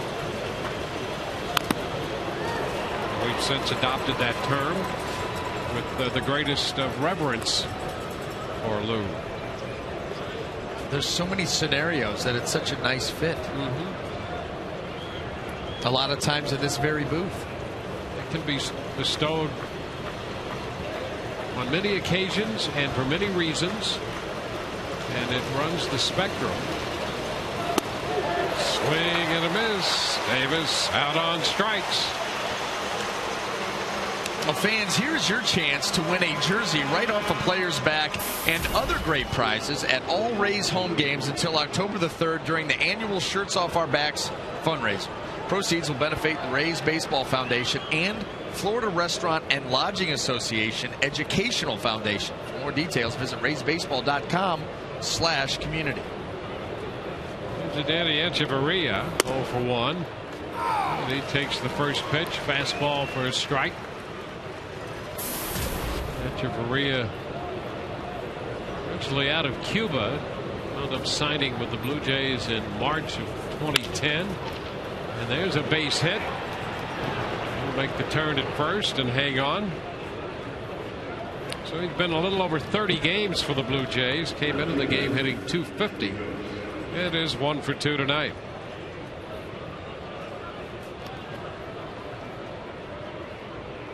Anthony Gose stepping up there. Now this is the time of the year Toronto Blue Jays starting to look at some of their younger players, giving them extended playing time to see what they have going forward. I mean, the American League East has become an extremely difficult division to contend with, and it always was. Obviously New York's been strong, Boston's been strong, then the Rays pop up out of nowhere. Well, now Boston down a little bit, you assume that they're going to do what it takes to get back to the top. Baltimore has made the move. Now Toronto's, okay, what do we have and how are we going to be able to move forward? Well, they think Echeverria is going to be a big part of their future. They like the way he handles himself at shortstop. He and the young shortstop who just left here with the Red Sox, Iglesias, were outstanding shortstops out of Cuba.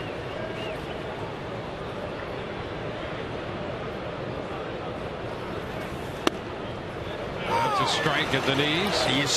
You see them both cut out of that very athletic mode too. You know, cover a lot of ground. You know, for a while there, Major League Baseball had become so, offensive oriented that you could run just big guys out there that had limited range as long as they could put up big offensive numbers. Now you're getting back to that small ball versatility, athleticism starting to take precedent again. You see that with those 2 youngsters. It's a ball and 2 strikes.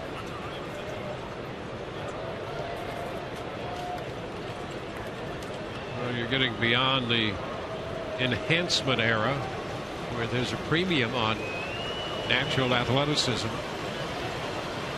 and the development of that and applying the technique that goes with that.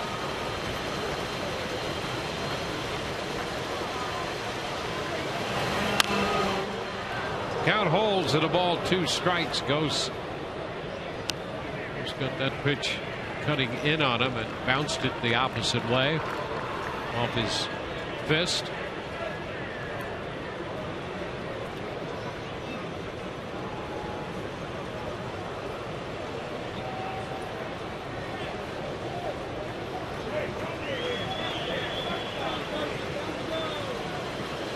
Goes great speed, as we saw in the chopper to second off his bat in the third. This one toward the line. Jennings is over there and makes the catch. That'll be out number 2. Well, you talk about perfect placement defensively. Desmond Jennings, playing left field, was shaded towards the line with the left-handed hitter Ghost up there. That ball line drive down the left field line. Jennings is right there. Watch how quickly he's there. The placement. That's outstanding. The tip-off for the Rays. Ghost had said Juan Pierre was his favorite player to watch growing up. So if that's the case, then you're going to shade the left field line. That's it. Don't expose yourself. Yep. You might want to keep that one in-house. Echeverria still at first with 2 outs. Brett Laurie. Laurie is struck out and flied out to right. Outside, 1 ball, no strikes. I'll tell you what, up to this point, James Shields has done a very nice job, because the Rays, in scoring every inning, have really extended those innings. He's had not just one inning where he's had to sit for a while, but each and every time it continues to come out, able to get the job done.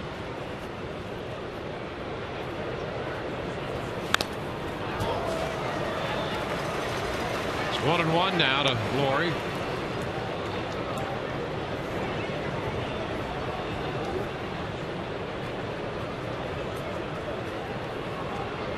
In his career is now 2 for 9 against Shields with a home run. That includes the 0 for 2 tonight.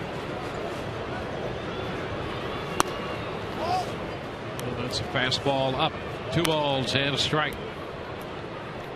Blue Jays dropped the series finale to the Yankees in New York last night, 10-7. They're swept by New York on their final road trip of the year. Chopper toward the middle. Keppinger throw back to first, safe there. An infield hit. So Echeverria advances to second on Laurie's infield hit. Now that ball, as soon as it was chopped into the ground, it was going to be a tough play, and Keppinger gets there, gloves it, and then all he can to get it to first base, and Laurie just beats it out. You see him get the throw going right here hard. He knows he's got to put some steam on it. Boy, oh boy, that was close. That was very close.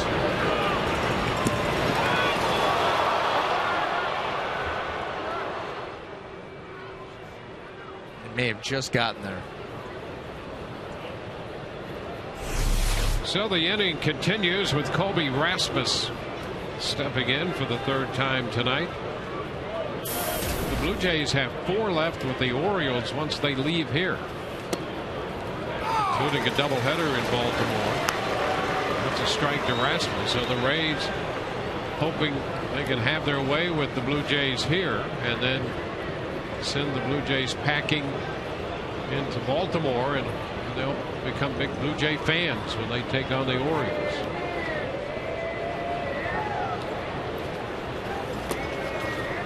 Low. 1 ball, 1 strike.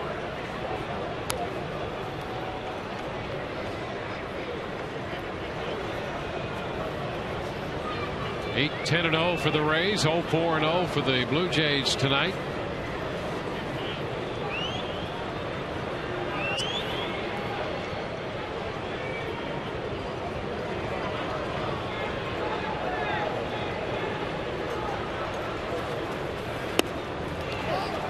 Pitch is down. We talked about the Rays offense and how challenging it has been for this team to score runs, but in the season series to this point with the Blue Jays, they have outscored the Blue Jays 87-48. Wow. The ground ball. Keppinger up with this one. Going to first, and Rasmus is out of there. No runs, 2 hits, 2 left. Bottom of the 5th coming. 8-0 Rays.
We go to the bottom of the 5th. The Rays lead 8-0. Time now for the Just for Men Keep Your Edge spotlight. Carlos Pena is going to be leading off the bottom half of this inning, and in the last 11 games, Carlos hitting .333 with 9 walks. In September, a .294 average with a couple of home runs, and so Carlos recently has given the Rays the edge. You can keep your edge with Just for Men mustache and beard. Pena, Molina, and then Jennings coming up here. Rays facing Chad Beck.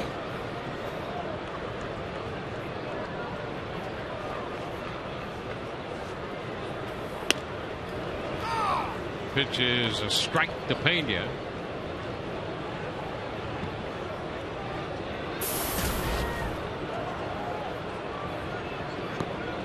Carlos tripled in 2 runs in the 2nd inning and scored.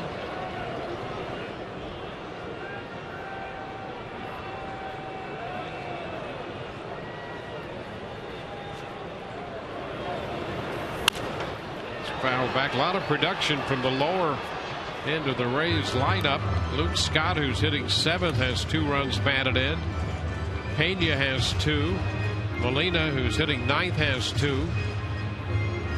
Keppinger has a run batted in. He's hitting 6th, and Zobrist out of the number 3 spot opened the scoring with a 1st inning home run. 2 strikes the count to Carlos Pena.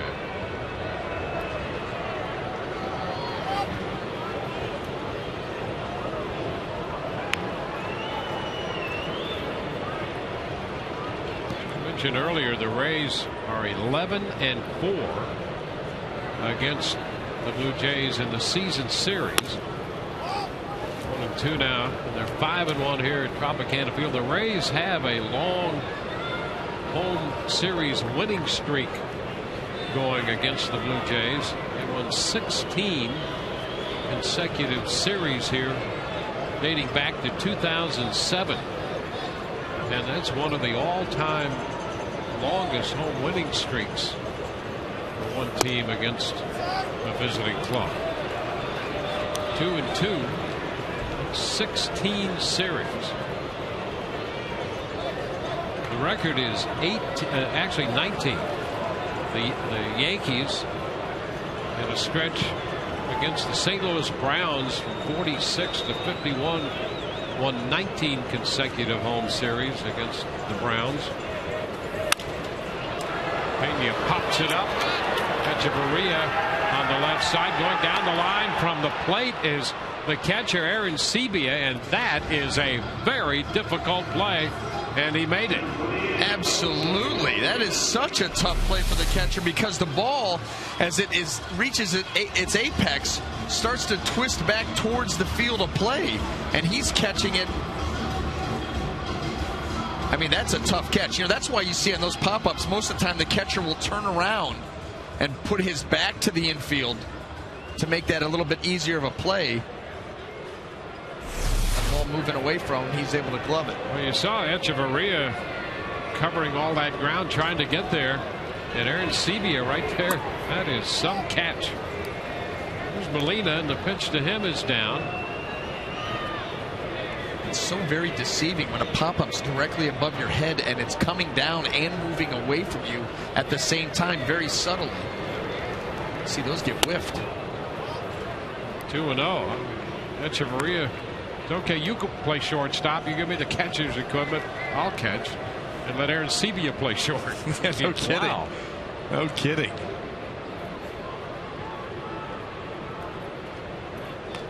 Molina has homered and struck out tonight. And he takes ball 3. He's now played in 14 consecutive games, Molina. And how about this? That's the longest streak he's ever played consecutively in his entire career. 3-1. So 14 consecutive games, the longest streak of his major league career.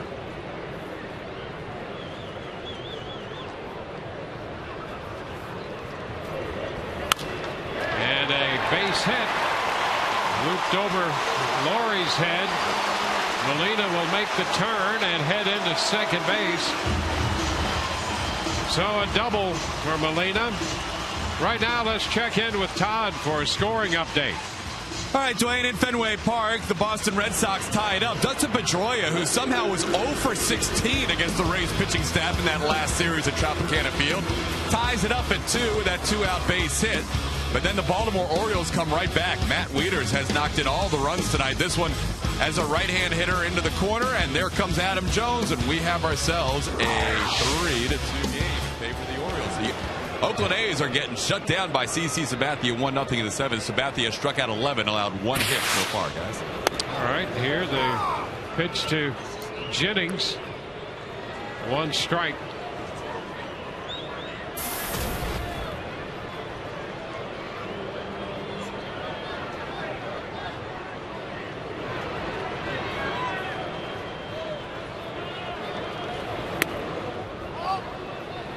Ball, 1 strike. Carpenter up in the bullpen. David Carpenter, back the second pitcher of the night for the Blue Jays.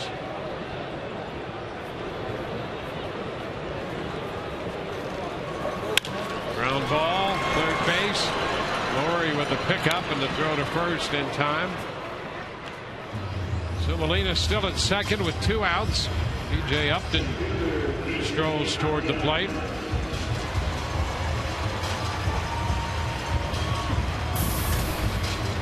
B.J. doubled and scored in the 4th. 1 for 3 tonight. Facing the right-hander Beck. Beck originally signed by the Diamondbacks out of University of Louisiana Lafayette. Pitch inside, 1 ball, no strikes.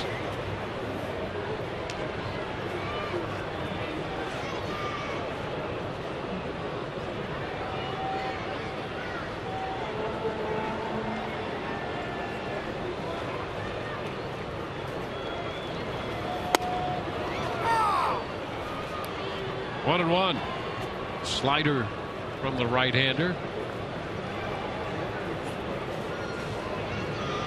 In fact, the Blue Jays originally drafted Beck in 2004 in a very high round, a late round, but he did not sign. Then eventually, a couple years later, signed with Arizona.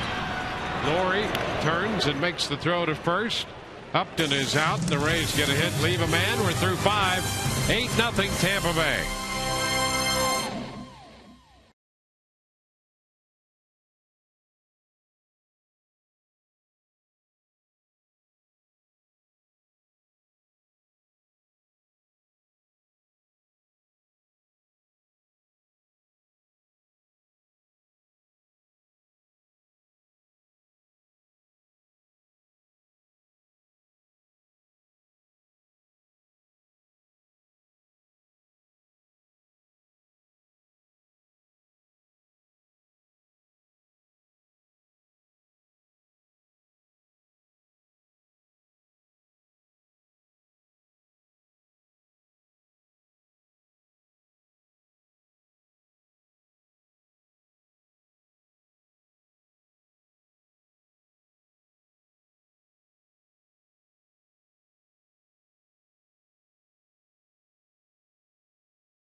To nothing. Well, place your reservations for 2013 season tickets. Establish seniority today and be in line for priority upgrades and exclusive benefits, including the opportunity to purchase 2012 postseason ticket packages. Call 888-FAN-RAYS or visit raysbaseball.com. TOR@TBA.com. Guy Boucher, the head coach of the Lightning. Boy, I tell you, he was great. Not exactly throwing out the first pitch. He used a hockey stick. This is sweet. Stephen Boat in goal. And Boucher shoots at its block. That is awesome. Right there. Great was that, huh? That is fantastic. Sweet touch. Sixth inning underway, and Edwin Encarnacion takes a curveball for a strike. Encarnacion, 40 home runs, third in the league in that department, fourth in runs batted in. 1-1 to count.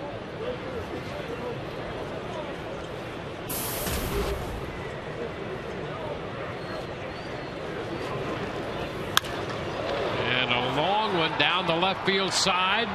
That ball is foul. Home run distance by Encarnacion, but foul. He has hit one home run off Shields. He's 4 for 21 against him with that home run.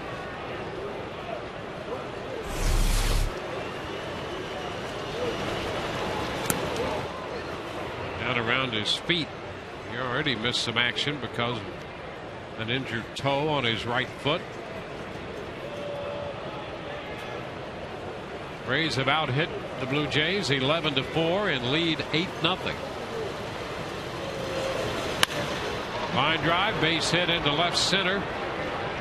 Desmond Jennings over to cut it off. Encarnacion has his first hit on base for the second time. Number 26, Now Adam Lind, the first baseman, is on his way to the plate.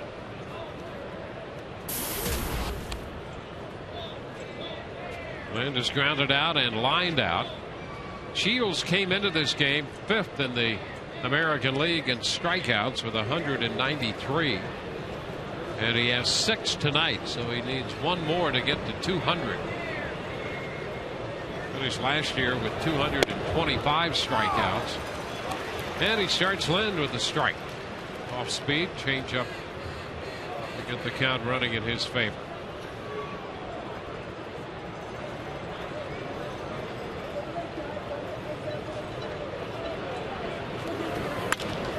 Fly ball into left. Desmond there. One away.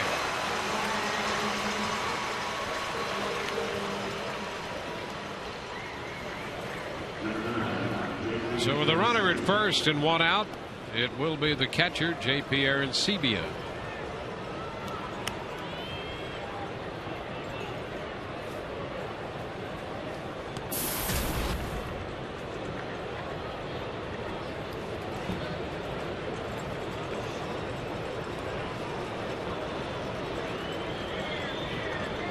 Blue Jays picked up a couple hits in the 5th. They've stranded 5. Including those 2 the hits they picked up in the 5th inning. One strike to Arancibia. Shields does such a nice job of hiding that ball down and in on the right-handed hitters, whether it be the sinker or the changeup. You try not to get beat in there, but the little late action on the pitch takes it underneath the bat.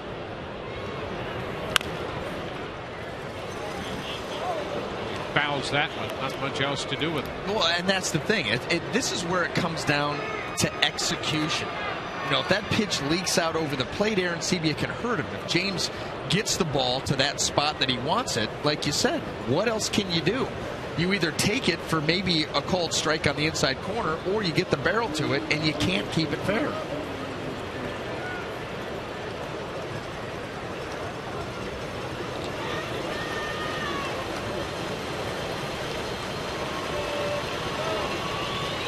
The 2-strike pitch. And there it is, strike 3. Arancibia called out on strikes.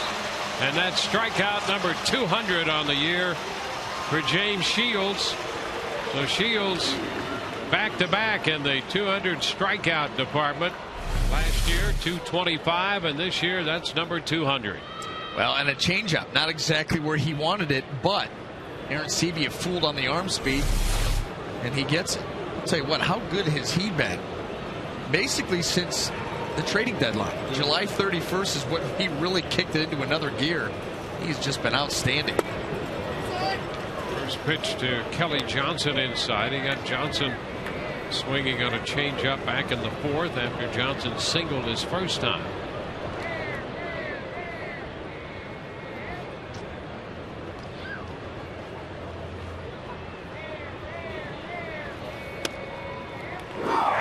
That's a strike. Now how about this? Over his last 9 starts, the opposition hitting 162 against him. And he's not hurting himself with the walk on top of it. Yep. Should be better than 6-2.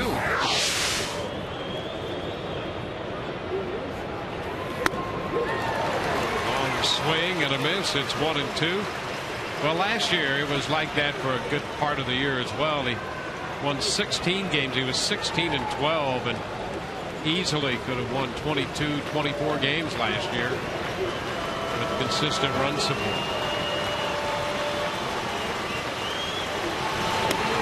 Johnson is out on strikes. 2 strikeouts in the inning. Bottom of the 6th coming. It's 8-0 Rays.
Six shutout innings.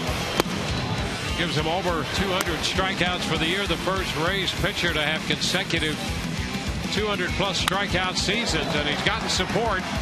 Ben Zobrist opened the scoring with a home run in the first. The Rays scored 4 in the second, 2 coming on the Molina home run. They added 2 in the third, 1 in the fourth, and they lead 8-0 coming in to hit in the bottom half of the 6th inning at the Trop tonight. And the Rays will see the third Toronto pitcher. David Carpenter will face Ben Zobrist. Villanueva, Beck, and now Carpenter. Carpenter, 27 years old. Spent some time in the minor leagues this year in Las Vegas and Oklahoma City. Also spent some time in the big leagues in the National League with Houston and now with the Blue Jays. 1-0 the count to Ben Zobrist.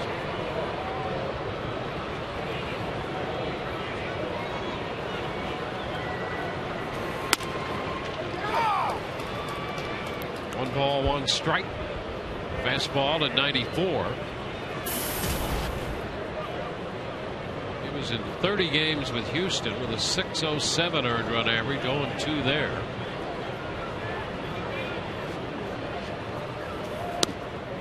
Had some command issues there Gave up about 4.5 walks every 9 innings. 2-1 the count.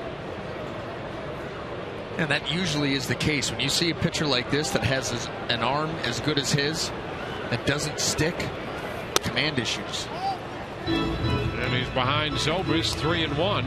This with a fastball, mid-90s. Well, and look, they're trying to throw fastball down and away. That is your standard pitch. Left-handed hitter, right-handed pitcher, fastball down and away, and that pitch all the way across the plate, down and in on Zobrist. 3-2. And even that's a strike, but a poorly commanded strike. Again, wants that ball down and away, and ball's middle of the plate, maybe even middle in. But you can definitely see there are tools there to work with. Big arm. 3-2. Ground ball right side. Johnson leaves his feet, makes the throw, not in time. It's actually Laurie out there. It's actually Johnson. He just moved to his left and left his feet and could not get the throw there in time. Now Ben from the left side is going to get going up the line quick. Kelly Johnson has a chance, but right here doesn't get really good footing, so he ends up flipping the ball over to Lind and just not enough on it. Right here, if you are able to slide, pop up, and fire the ball, you got a chance, but right there, the little stumble, no chance from that position. So it's a base hit for Zobrist. The Rays have a dozen hits. Evan Longoria strike the count. That first pitch, a fastball. Again, 95.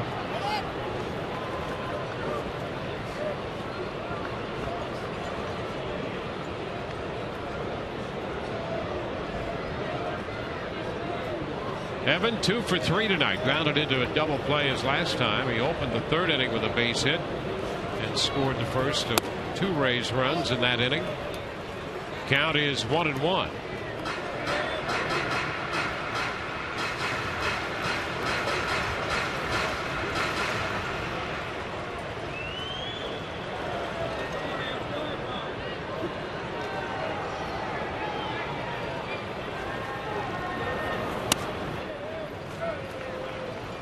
Balls and a strike. Missed by plenty there. Shields and Hickey talking it over. Shields has 92 pitches through 6 innings and 8 strikeouts with only 1 walk tonight.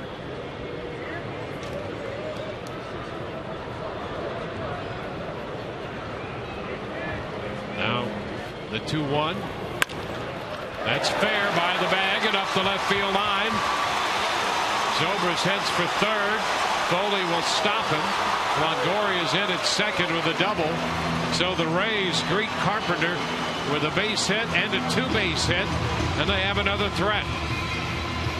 Now just continuing to apply pressure. No let up at all in the Rays offense tonight. This ball hammered right down the line.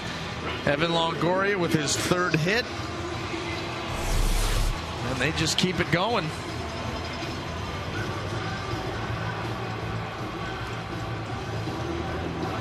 The Rays had 13 runs on 15 hits Wednesday. Then were shut down for most of last night before a run in the 8th and a 6-run 9th one at 7-4. They have 13 hits and 8 runs tonight. Here's Matt Joyce. And that's a fastball for a strike. Carpenter out of West Virginia. He was originally drafted by the Cardinals.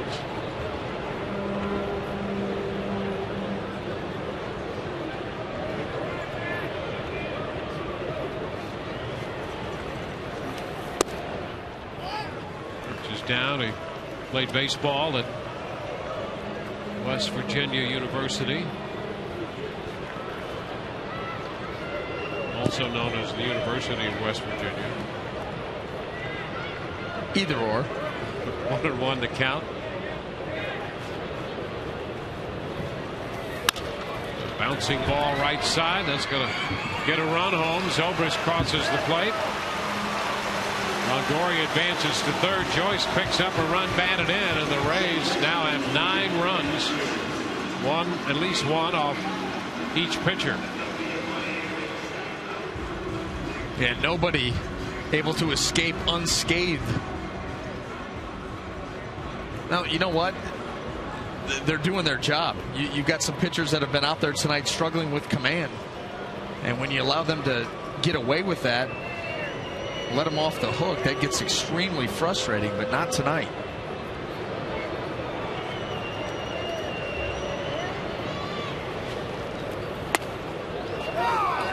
First pitch to Keppinger is a slider for a strike. Carpenter out of Fairmont, West Virginia, which also happens to be the home of Mary Lou Retton. Ooh, I loved Mary Lou Retton when I was growing up. Total crush. Well, yep. I mean, here he is in the big leagues, and he's just not going to be the top athlete coming out of his hometown ever. When Mary Lou Retton sees him. Yeah, no chance. 1-1 to count.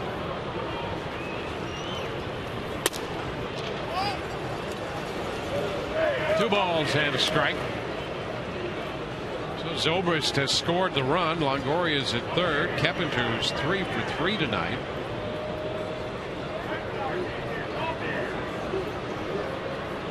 Keppinger up to 327 on the year. And he's ahead in the count, 3-1.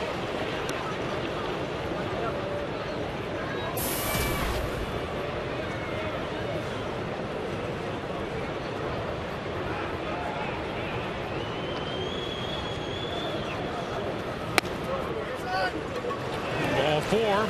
So a walk, and the Rays have another base runner. It's first and third with one out.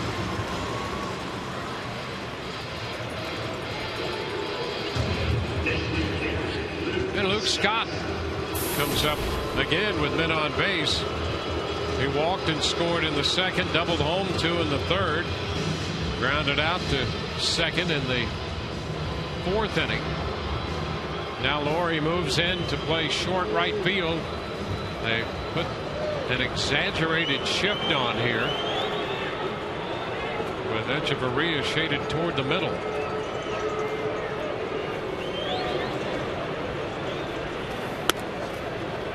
Luke takes a pitch for a ball. 1-0. I mean, virtually handing him the entire left side of the infield as close as Echeverria is to second base. I mean, you could see Echeverria right there. There's all this room. There is nobody. They choose to continue to pitch him away, handing him a base hit and an RBI. And he swings and misses on the fastball.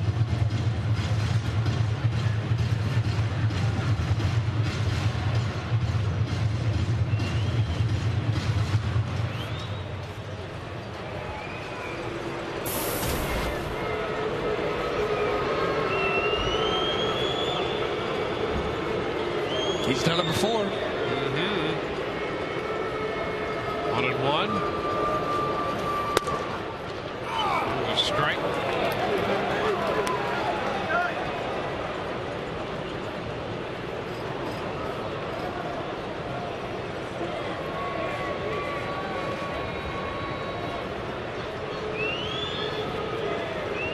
We mentioned the Rays, what they've done here last few nights. 13 runs Wednesday. There's a shot toward right center field. In there for extra bases. One hopping the wall. Longoria scores. Keppinger's going to score. It's going to be a double for Scott. The Rays tack on 2 more. Now they lead 11-0. Scott with his 3rd and 4th runs batted into the ninth with that shot up the gap into right center field. Or you can forego that and just crush it out into the gap. Fastball middle of the plate. Luke Scott had seen a couple of them and realizing that that is the main offering here this inning. The hard fastball down in the zone. He just rifles it out into right center field.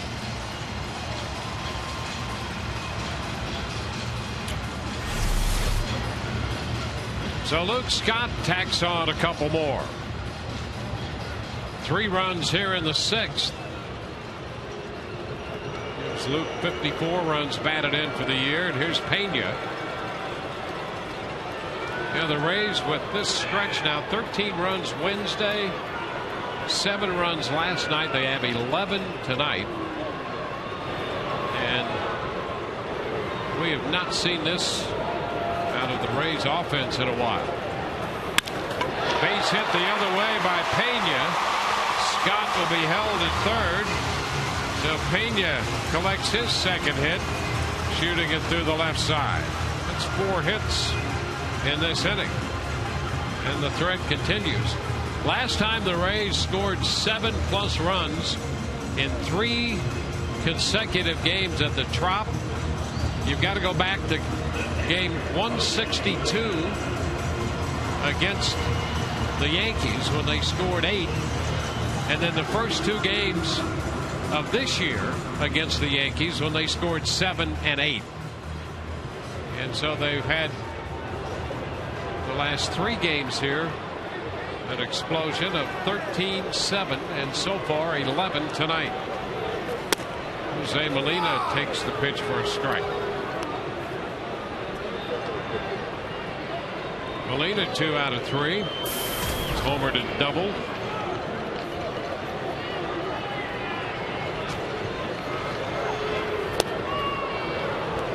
Two.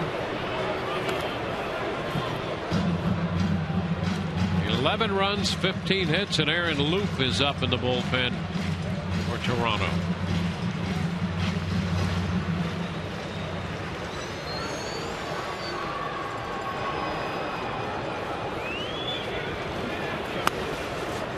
One ball, 2 strikes.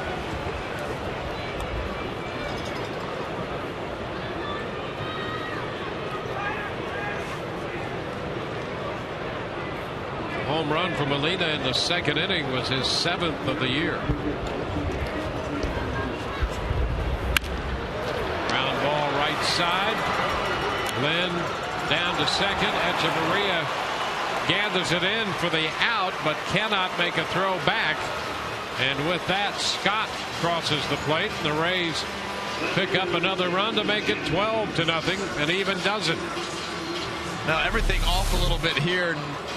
As Echeverria goes to turn and start the double play, you can see as the hand goes into the glove, it cannot come up with out with the ball cleanly.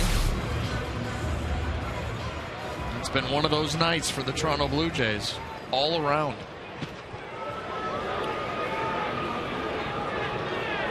So it's a 4-run inning. Rays have now had 2 of those tonight. Molina's at first, and the pitch is a strike to Jennings.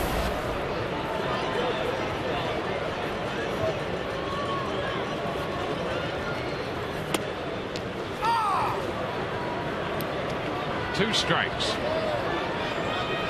Well, here we go. 12 runs, 15 hits. Desmond 0 for 4 tonight. He's the only Ray hitter not to reach base, and everybody has scored a run in the lineup except for Desmond, who's out on strikes. The Rays send 8 men to the plate. They add 4 and lead 12-0.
Madden before the game. Didn't necessarily count on this much offense, but one thing he knew he could count on was tonight's starter.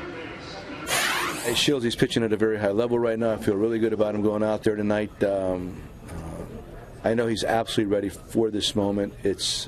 Like when David pitches last night, you're always pumped up. We have good starting pitching regardless, but James has been on a really nice roll since the end of August, beginning of September. The end of July, beginning of August, and I just think he's pitching a lot more like he had last year, and I feel pretty confident about him right now. Of course, Joe Madden all about the Lightning theme as well, and guys, pretty good numbers for James Shields so far. Back to you. Yeah, a lot to be confident in with James Shields, who has been so consistent over the last few years and has been a workhorse for the Rays. He was third in the league in innings pitched coming into this game. So he's just under 210 innings pitched this year. Rajah Davis leads off, and the first pitch is a strike. The Rays have made some defensive changes. We'll get to those in a moment. Pitch is up, and it's a 1-1 count.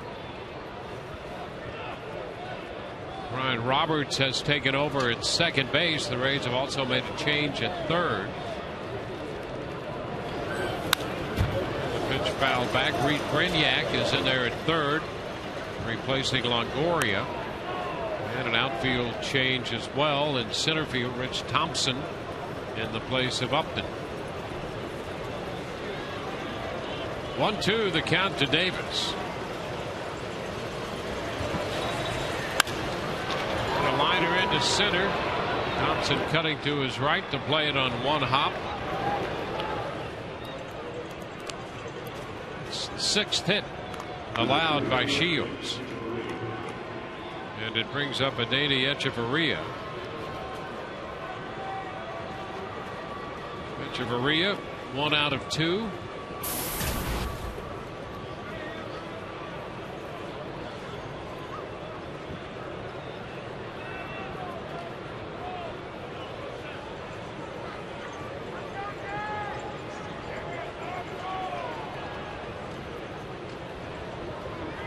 Echeverria picked up his hit the last time up in the fifth.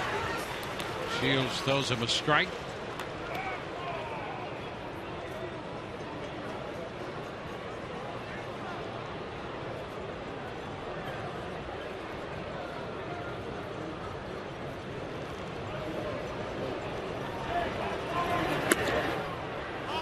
It's too low. 1 ball, 1 strike. 12 runs, 15 hits for the Rays tonight. No runs, 6 hits for the Blue Jays.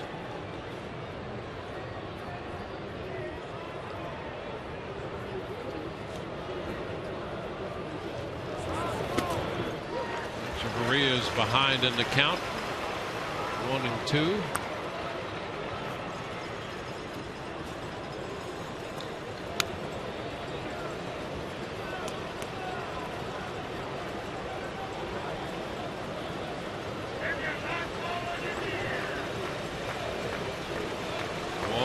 The count. Ground ball, shortstop. Zobrist Roberts 1 over to first. 6-4-3. The Rays turned the double play.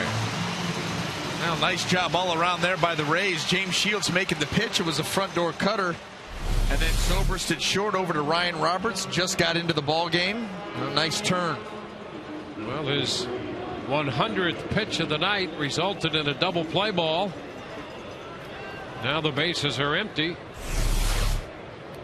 And the hitter is going to be Anthony Gose.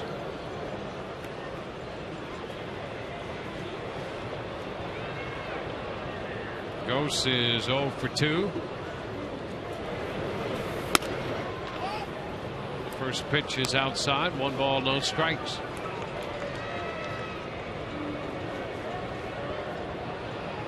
Gose out of California. 1 ball, 1 strike. Cesar Ramos up in the bullpen.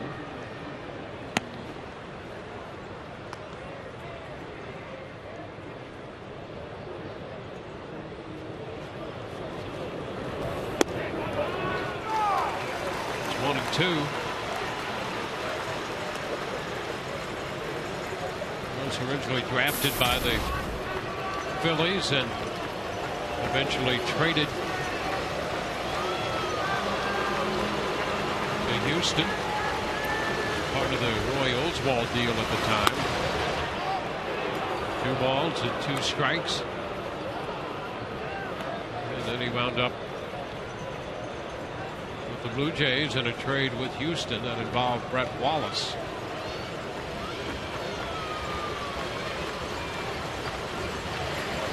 A 2-2 count. Just enough to stay alive on the foul ball. Oh, guess not. Guess he's out on strikes. He went around and there was no foul ball. That ball just skipped back and he's out on strikes. John Farrell wants a little explanation. 7th inning stretch brought to you by Gulf Coast Honda dealers. You know,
Rich Thompson leads off the bottom of the 7th inning for the Rays here. This is his first at bat. Inserted into the number 2 spot, originally occupied by the Rays' B.J. Upton. 1-1 the count. Aaron Loop, the new pitcher. Van Gomes is the new first baseman. And Mike McCoy is in the game at third base. And Thompson, a little dribbler up the first base side, and they throw Loop to Gomes in time. That ball stayed fair. Thompson is out, pitcher first.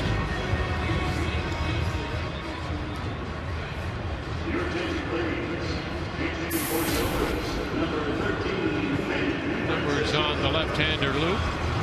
27th appearance. He only walked 2 in the 25 1/3 innings. Ben Francisco will pinch hit against him. Francisco batting for Zobrist, who was on 3 times tonight. Ben opened the scoring with a home run. And the pitch is too low to Ben Francisco.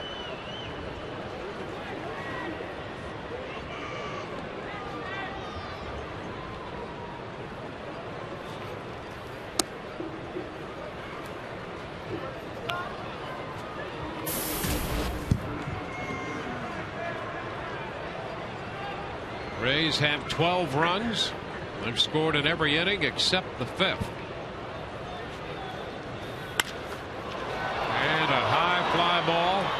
Into right. It's Davis waiting for it. And Francisco is retired. 2 up, 2 down. Top half of the inning ended when Ghost struck out. That ball eluded Molina. It appeared to be a foul ball for a moment, and Ghost reacted as if it had been fouled. But then on the appeal, third base umpire Brian Gorman said no, he swung at that ball, at which point Tony Randazzo said you're out when Molina retrieved the ball and tagged it. And that ended the top half of the inning for the 9th strikeout for Shields. One of the more unorthodox endings to an inning we've seen.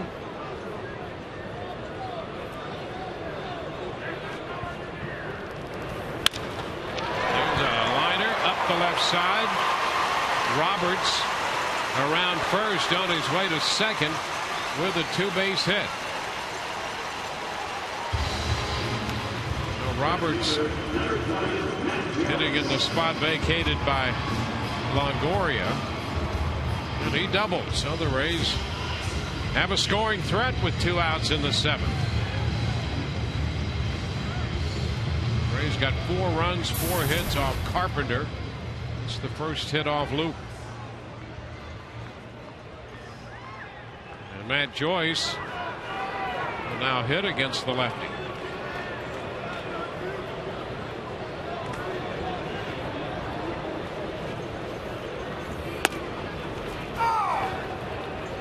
Pitch is a strike to Joyce.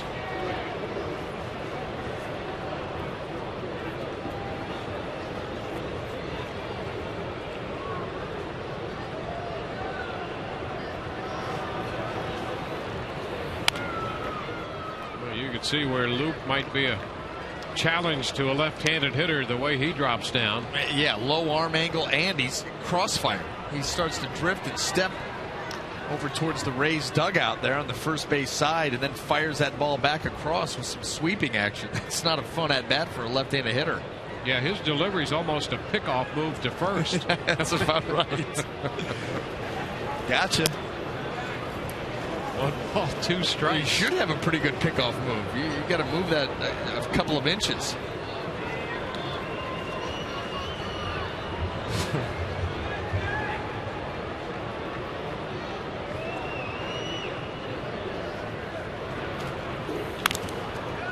Joyce trying to hang in there, fouls it. How about the velocity he's able to create? You know, most of the guys that you see like that, the specialists, if you will, from the left or the right side, that fastball mid to upper 80s, they use the arm angle for deception to try to create angles to get guys out. He's got the arm angle with the velocity. Yeah, not only are you throwing across your body, you're throwing against your body. That 94. Yeah. 2 balls and 2 strikes. He could probably beat most takers on arm wrestling then. I mean, you got to have a strong arm and back to get that kind of velocity. You would think so. You would think so. I didn't give that much thought, but I could see where you're going. Foul ball. Yes, it's a 12-0 game, isn't it? It is. So they're going to have one of those arm wrestling. Oh, here we go. Tournaments. No, yeah. Well, my money's on Luke. Okay, well, here's the thing, though. Most of those arm wrestling tournaments, they go right-handed. You know how they works against the lefty. Now, there's got to be a left-handed wrestling competition. Those are underground. Pitch is down. Is there any other way? Those are not advertised, and they're frowned upon by law enforcement. Yeah, just off the record. Right. Didn't happen. Yeah, always downstairs. It's dark. Sounds like you might have been in a few. 3-2, a swing and a miss. Foul tip strikeout to be exact. We're through 7 and the Rays lead 12-0.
0-0. They are looking for a little help tonight from the New York Yankees, and the Yankees had a 1-0 lead going into the 9th inning. CC Sabathia leaving after 8. Rafael Soriano against Brandon Moss, 2-2 pitch, and that is a tie game on the home run with 1 out in the 9th. Oakland ties it up at Yankee Stadium. Current situation, 2 outs, runner on first base in the top half of the 9th inning. Baltimore leads the Boston Red Sox 4-2 in the bottom half of the 8th inning, and a lot of rain in that game in Detroit as we send it back to the booth. Guys? All right, Todd, thank you for the update. We'll keep you posted on the progress of those games. Here the Rays took control of this one early. It's 12-0. Brandon Gomes takes over now here in the 8th inning as Shields works the front 7. So Gomes on.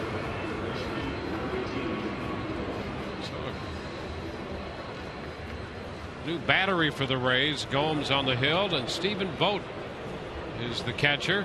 Elliott Johnson's in there at shortstop.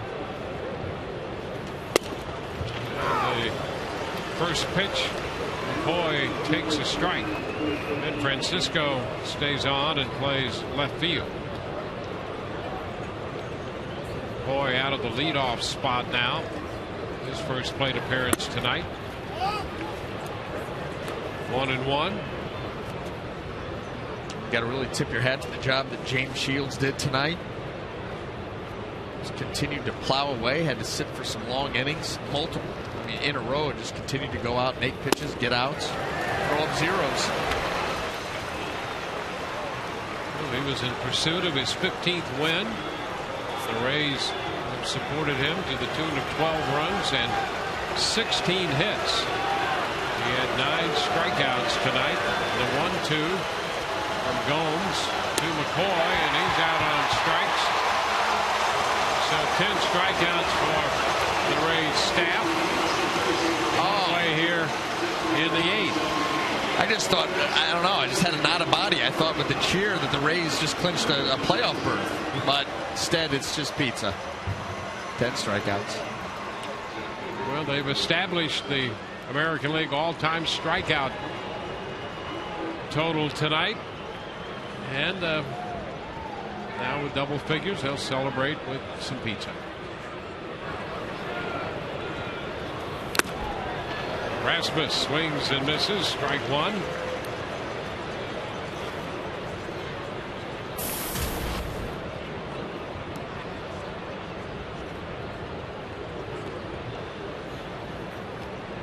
Rasmus had a base hit in the first, since then a strikeout and a ground out. The count is 1-1.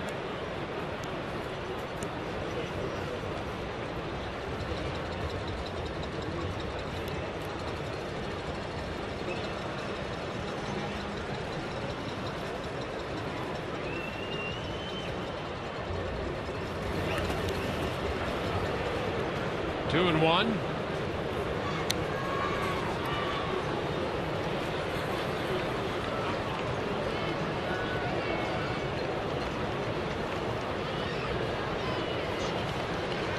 A lot of humidity down here in Florida. The hair's a little poofy tonight. It's 2-1. Line drive and a base hit into center. So Rasmus is aboard. Now let's take a look at our AutoWay text poll question tonight. Pretty simple. Miguel Cabrera wins the Triple Crown this season. Should he be named American League Most Valuable Player? TB1 yes, TB2 no. Send your votes to 789-789. Standard message and data rates will always apply. Well, for the longest, people really fell in love with Mike Trout, and you can see why. The rookie outfielder has been outstanding, but you know, Miguel Cabrera has really put together a year where he could win that Triple Crown. You never win a Triple Crown easily, but he's easily positioned to do that right now. 1-0 the count to Yunel Escobar, who's pinch hitting for Encarnacion. So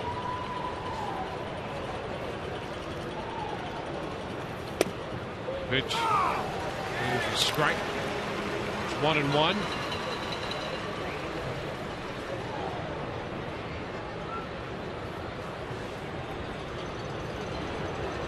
McCoy struck out. Rasmus lined a single into center.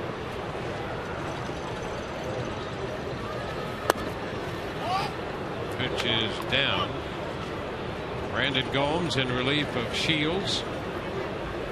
Shields 106 pitches, 7 innings, 6 hits, no runs, a walk, and 9 strikeouts.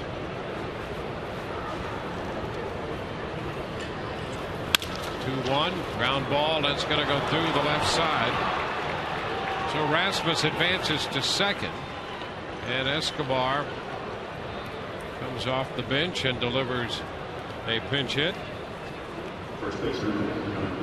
Now Yan Gomes will face Brandon Gomes. This is the first time that Brandon Gomes has faced Yan Gomes. He did face Johnny Gomes once and walked him. And somewhere Johnny Gomes sitting down watching this with a great amount of anticipation. Probably involved in an arm wrestling match. There's a strike to Yan Gomes. Very good chance.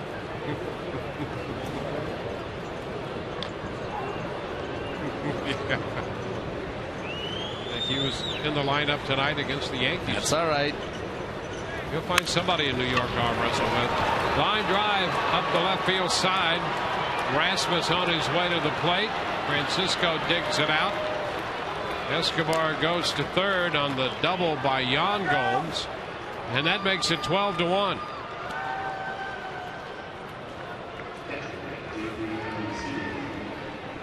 So the Blue Jays get on the board. 3 straight hits here.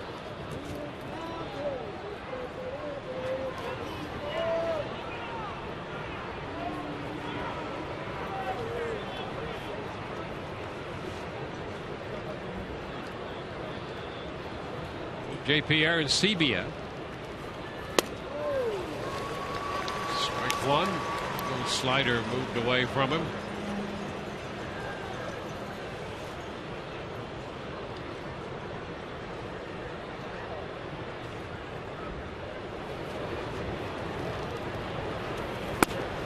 Wave and a miss.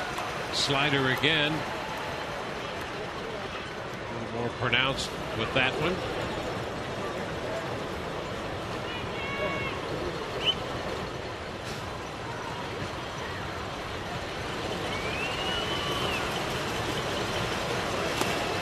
Pitch is down.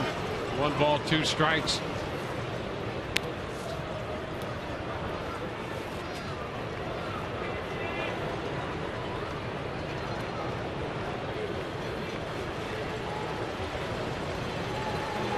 Runs, 16 hits for the Rays, a run, 9 hits for the Blue Jays.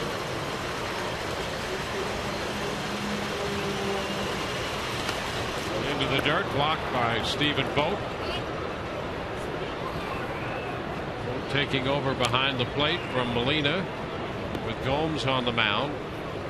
Brignacs at third, Elliott Johnson in at short, Roberts at second. And they play Arancibia to pull with Roberts shifted over on the shortstop side of second base. Pena well off the bag at first. Pitch is high. 3-2. By the way, Johnny Gomes report. He was 0 for 2 against Sabathia tonight. And a walk and was hit by a pitch. Hit by a pitch. Could be a prelude to a Sabathia Gomes arm wrestling match. Yeah.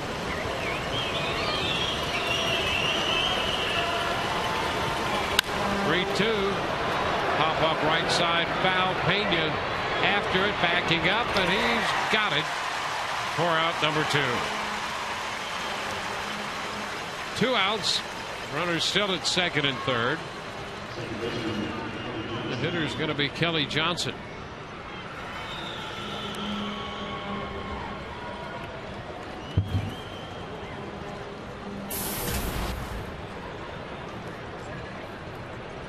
Johnson had a base hit his first time up. Since then, a couple strikeouts.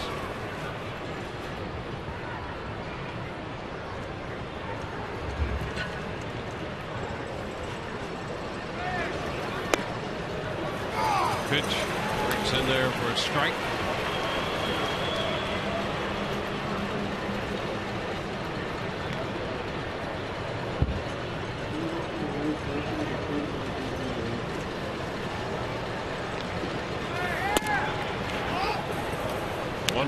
on strike.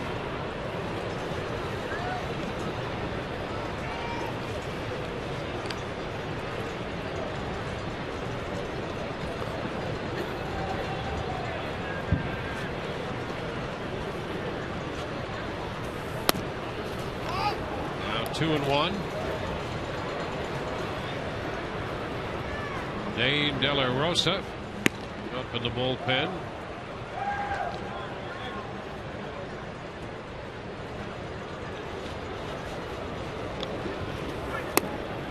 Wave and a miss. 2-2.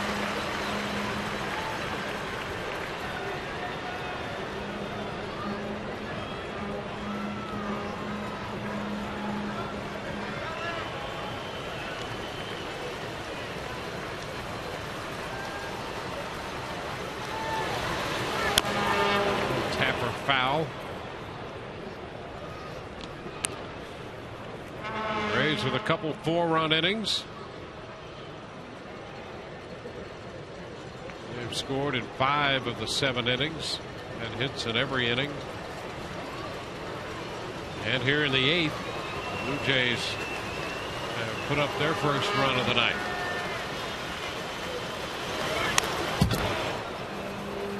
Still a 2-2 count. Rays started this one with 12 games left to play. Matt Moore will pitch tomorrow night against Brandon Morrill. And then Sunday, Alex Cobb against Chad Jenkins.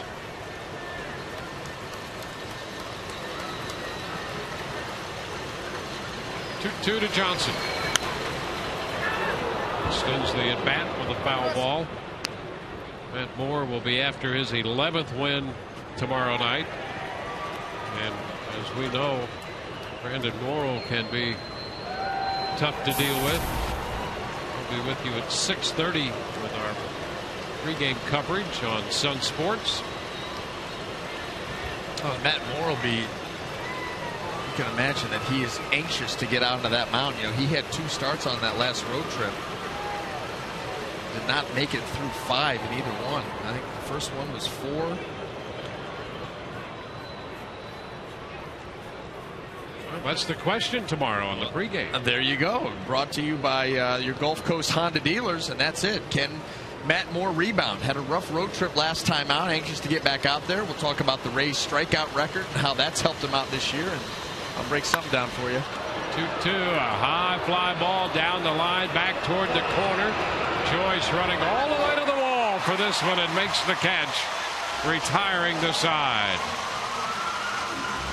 Bottom of the 8th coming. 12-1 Rays.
Now it's our Home Depot doing more on defense, and let's look at James Shields and all the strikeouts. 9 on the night through 7 innings, and he was getting them all over the zone. A lot in on the righties, the changeup, sharp with all of his pitches. A little couple of fastballs by guys, and tremendous outing by James, 7 shutout. Casey Jansen, the new pitcher for the Blue Jays, he throws a strike to Reed Brignac up here for the first time. Brignac hitting in the spot originally occupied by Jeff Keppinger. Keppinger had another good night. On base 4 times with 3 hits, a walk, scored a couple of runs, and drove in a run. Fly ball, center field, and Rasmus back to his right, gloves it. So that's the first out. And Luke Scott will hit against Jansen. Scott has led the charge with 4 runs batted in. A couple of 2-base hits, a walk. He has scored twice.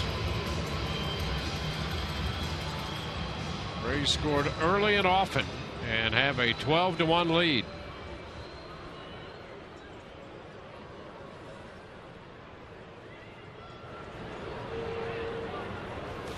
Luke Scott takes a big cut at the fastball, fouling it.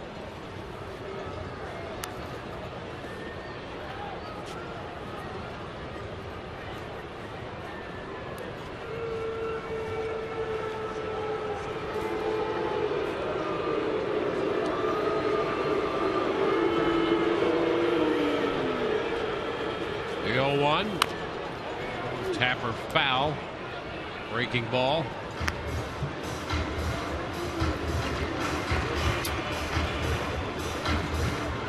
Well, James Shields very good again tonight. Another 200+ inning season in the last 6 years, and a 200 strikeout season this year on top of the one he had last year. And Luke Scott picks strike 3. So 2 up and 2 down in the 8th. A nice pitch there by Jansen, sliding that ball right down the outside corner. Luke Scott, no argument, no swing. Speaks to the quality of the pitch.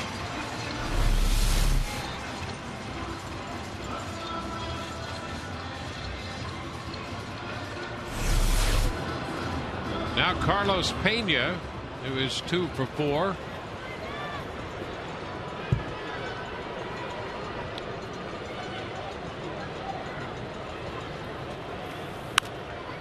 Pena on the curveball fouls it back. On a play, 1 strike.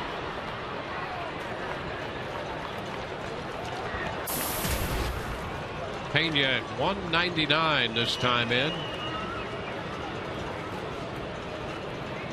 Driven in a couple of runs in this game.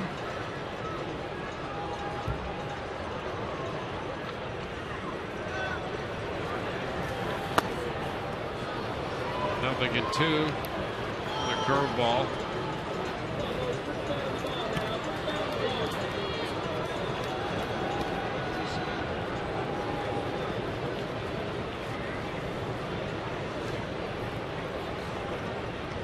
Oh, 2 count here on Pena.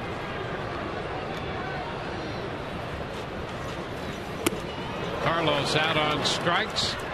So 1, 2, 3 go the Rays.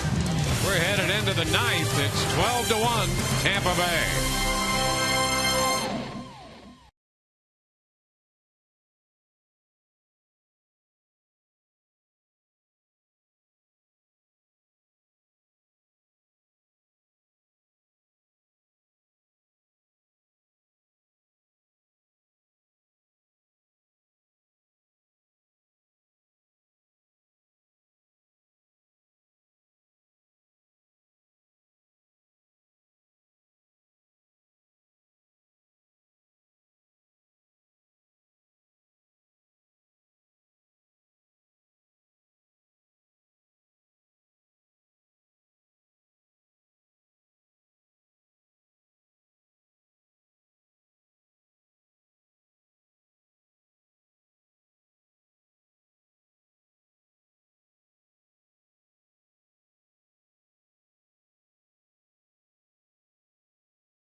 The Tampa Bay Rays and may not be reproduced or retransmitted in any form.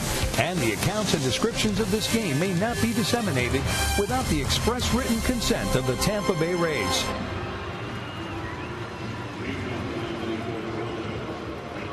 Well, here we are, top of the 9th inning. Tampa Bay leads the Toronto Blue Jays 12-1. Coming up on Rays Live, the postgame presented by Checkers. Todd and Orestes will anchor the coverage from center field, give you a wild card update, all the games that matter, get some analysis from the booth. Dwayne and I will give you our final thoughts, and there'll be pertinent interviews being gathered from the clubhouse by Laura McKeeman. All coming up, hopefully, in just a few minutes. Well, Dane De La Rosa will be pitcher number 3 for the Rays, following Shields and Gomes. Rajat Davis, the right fielder, leads off. Pitch foul right back into the screen. That's a strike.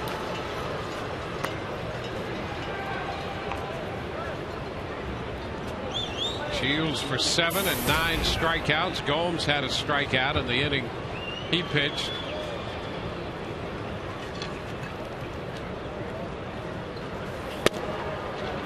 Strike on the outside corner. It's the 37th time this year the Rays pitching has notched 10 or more strikeouts here at home. So 37 times here at home. This pitching staff has chalked up 10 or more strikeouts. And there's another one, strikeout number 11. They love the Italians here. Keep firing up those strikeouts. I mean, pizzas for everybody.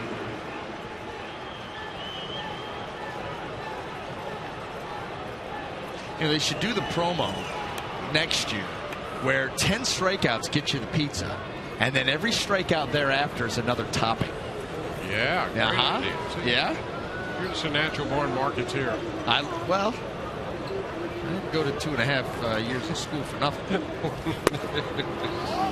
That's your for real taking the pitch for a ball. One ball and it shows. That's the best I could come up with. A ball, no strikes. Gotta love sports. Yes, you do. 1-1.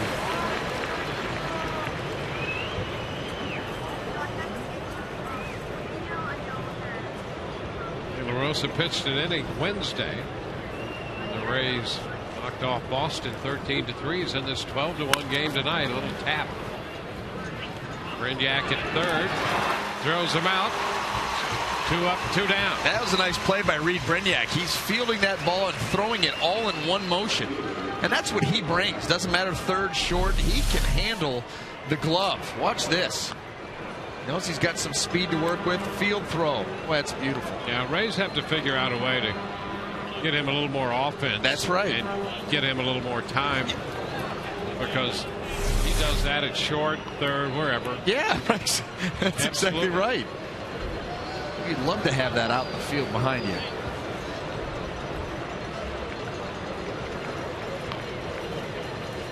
Anthony Gose lines it into left. Then Francisco's there, and the Rays win it. A 1-2-3 ninth. The Rays are 12-1 winners here tonight as James Shields picks up win number 15. He is 15-9. The loss goes to Villanueva. He's now 7-6. Took 2 hours and 56 minutes to play. And the Rays do what they can do. They can only win each game, and they win this one to go 81-70 on the year. They're 5 back now at the moment in the American League wild card, with Baltimore and Oakland sharing that top spot. Rays had another big offensive night. 16 hits, a couple of home runs from Ben Zobrist. His 18th home run of the year started the scoring in the first inning. Jose Molina hit a 2-run home run in the second. And so the Rays knock off the Toronto Blue Jays 12-1 to go 12-4 against Toronto in the season series. Rays had a couple of 4-run innings. Just like we promised earlier in the game, it's Miller time, brought to you by Miller Lite. Have a couple of doubles tonight for Luke Scott. He doubled in the third, doubled again in the sixth inning. He drives in 4. So he finishes the night 2 for 4 with a walk. And all those runs batted in. Right now, Todd Callis is standing by on the field with Luke Scott.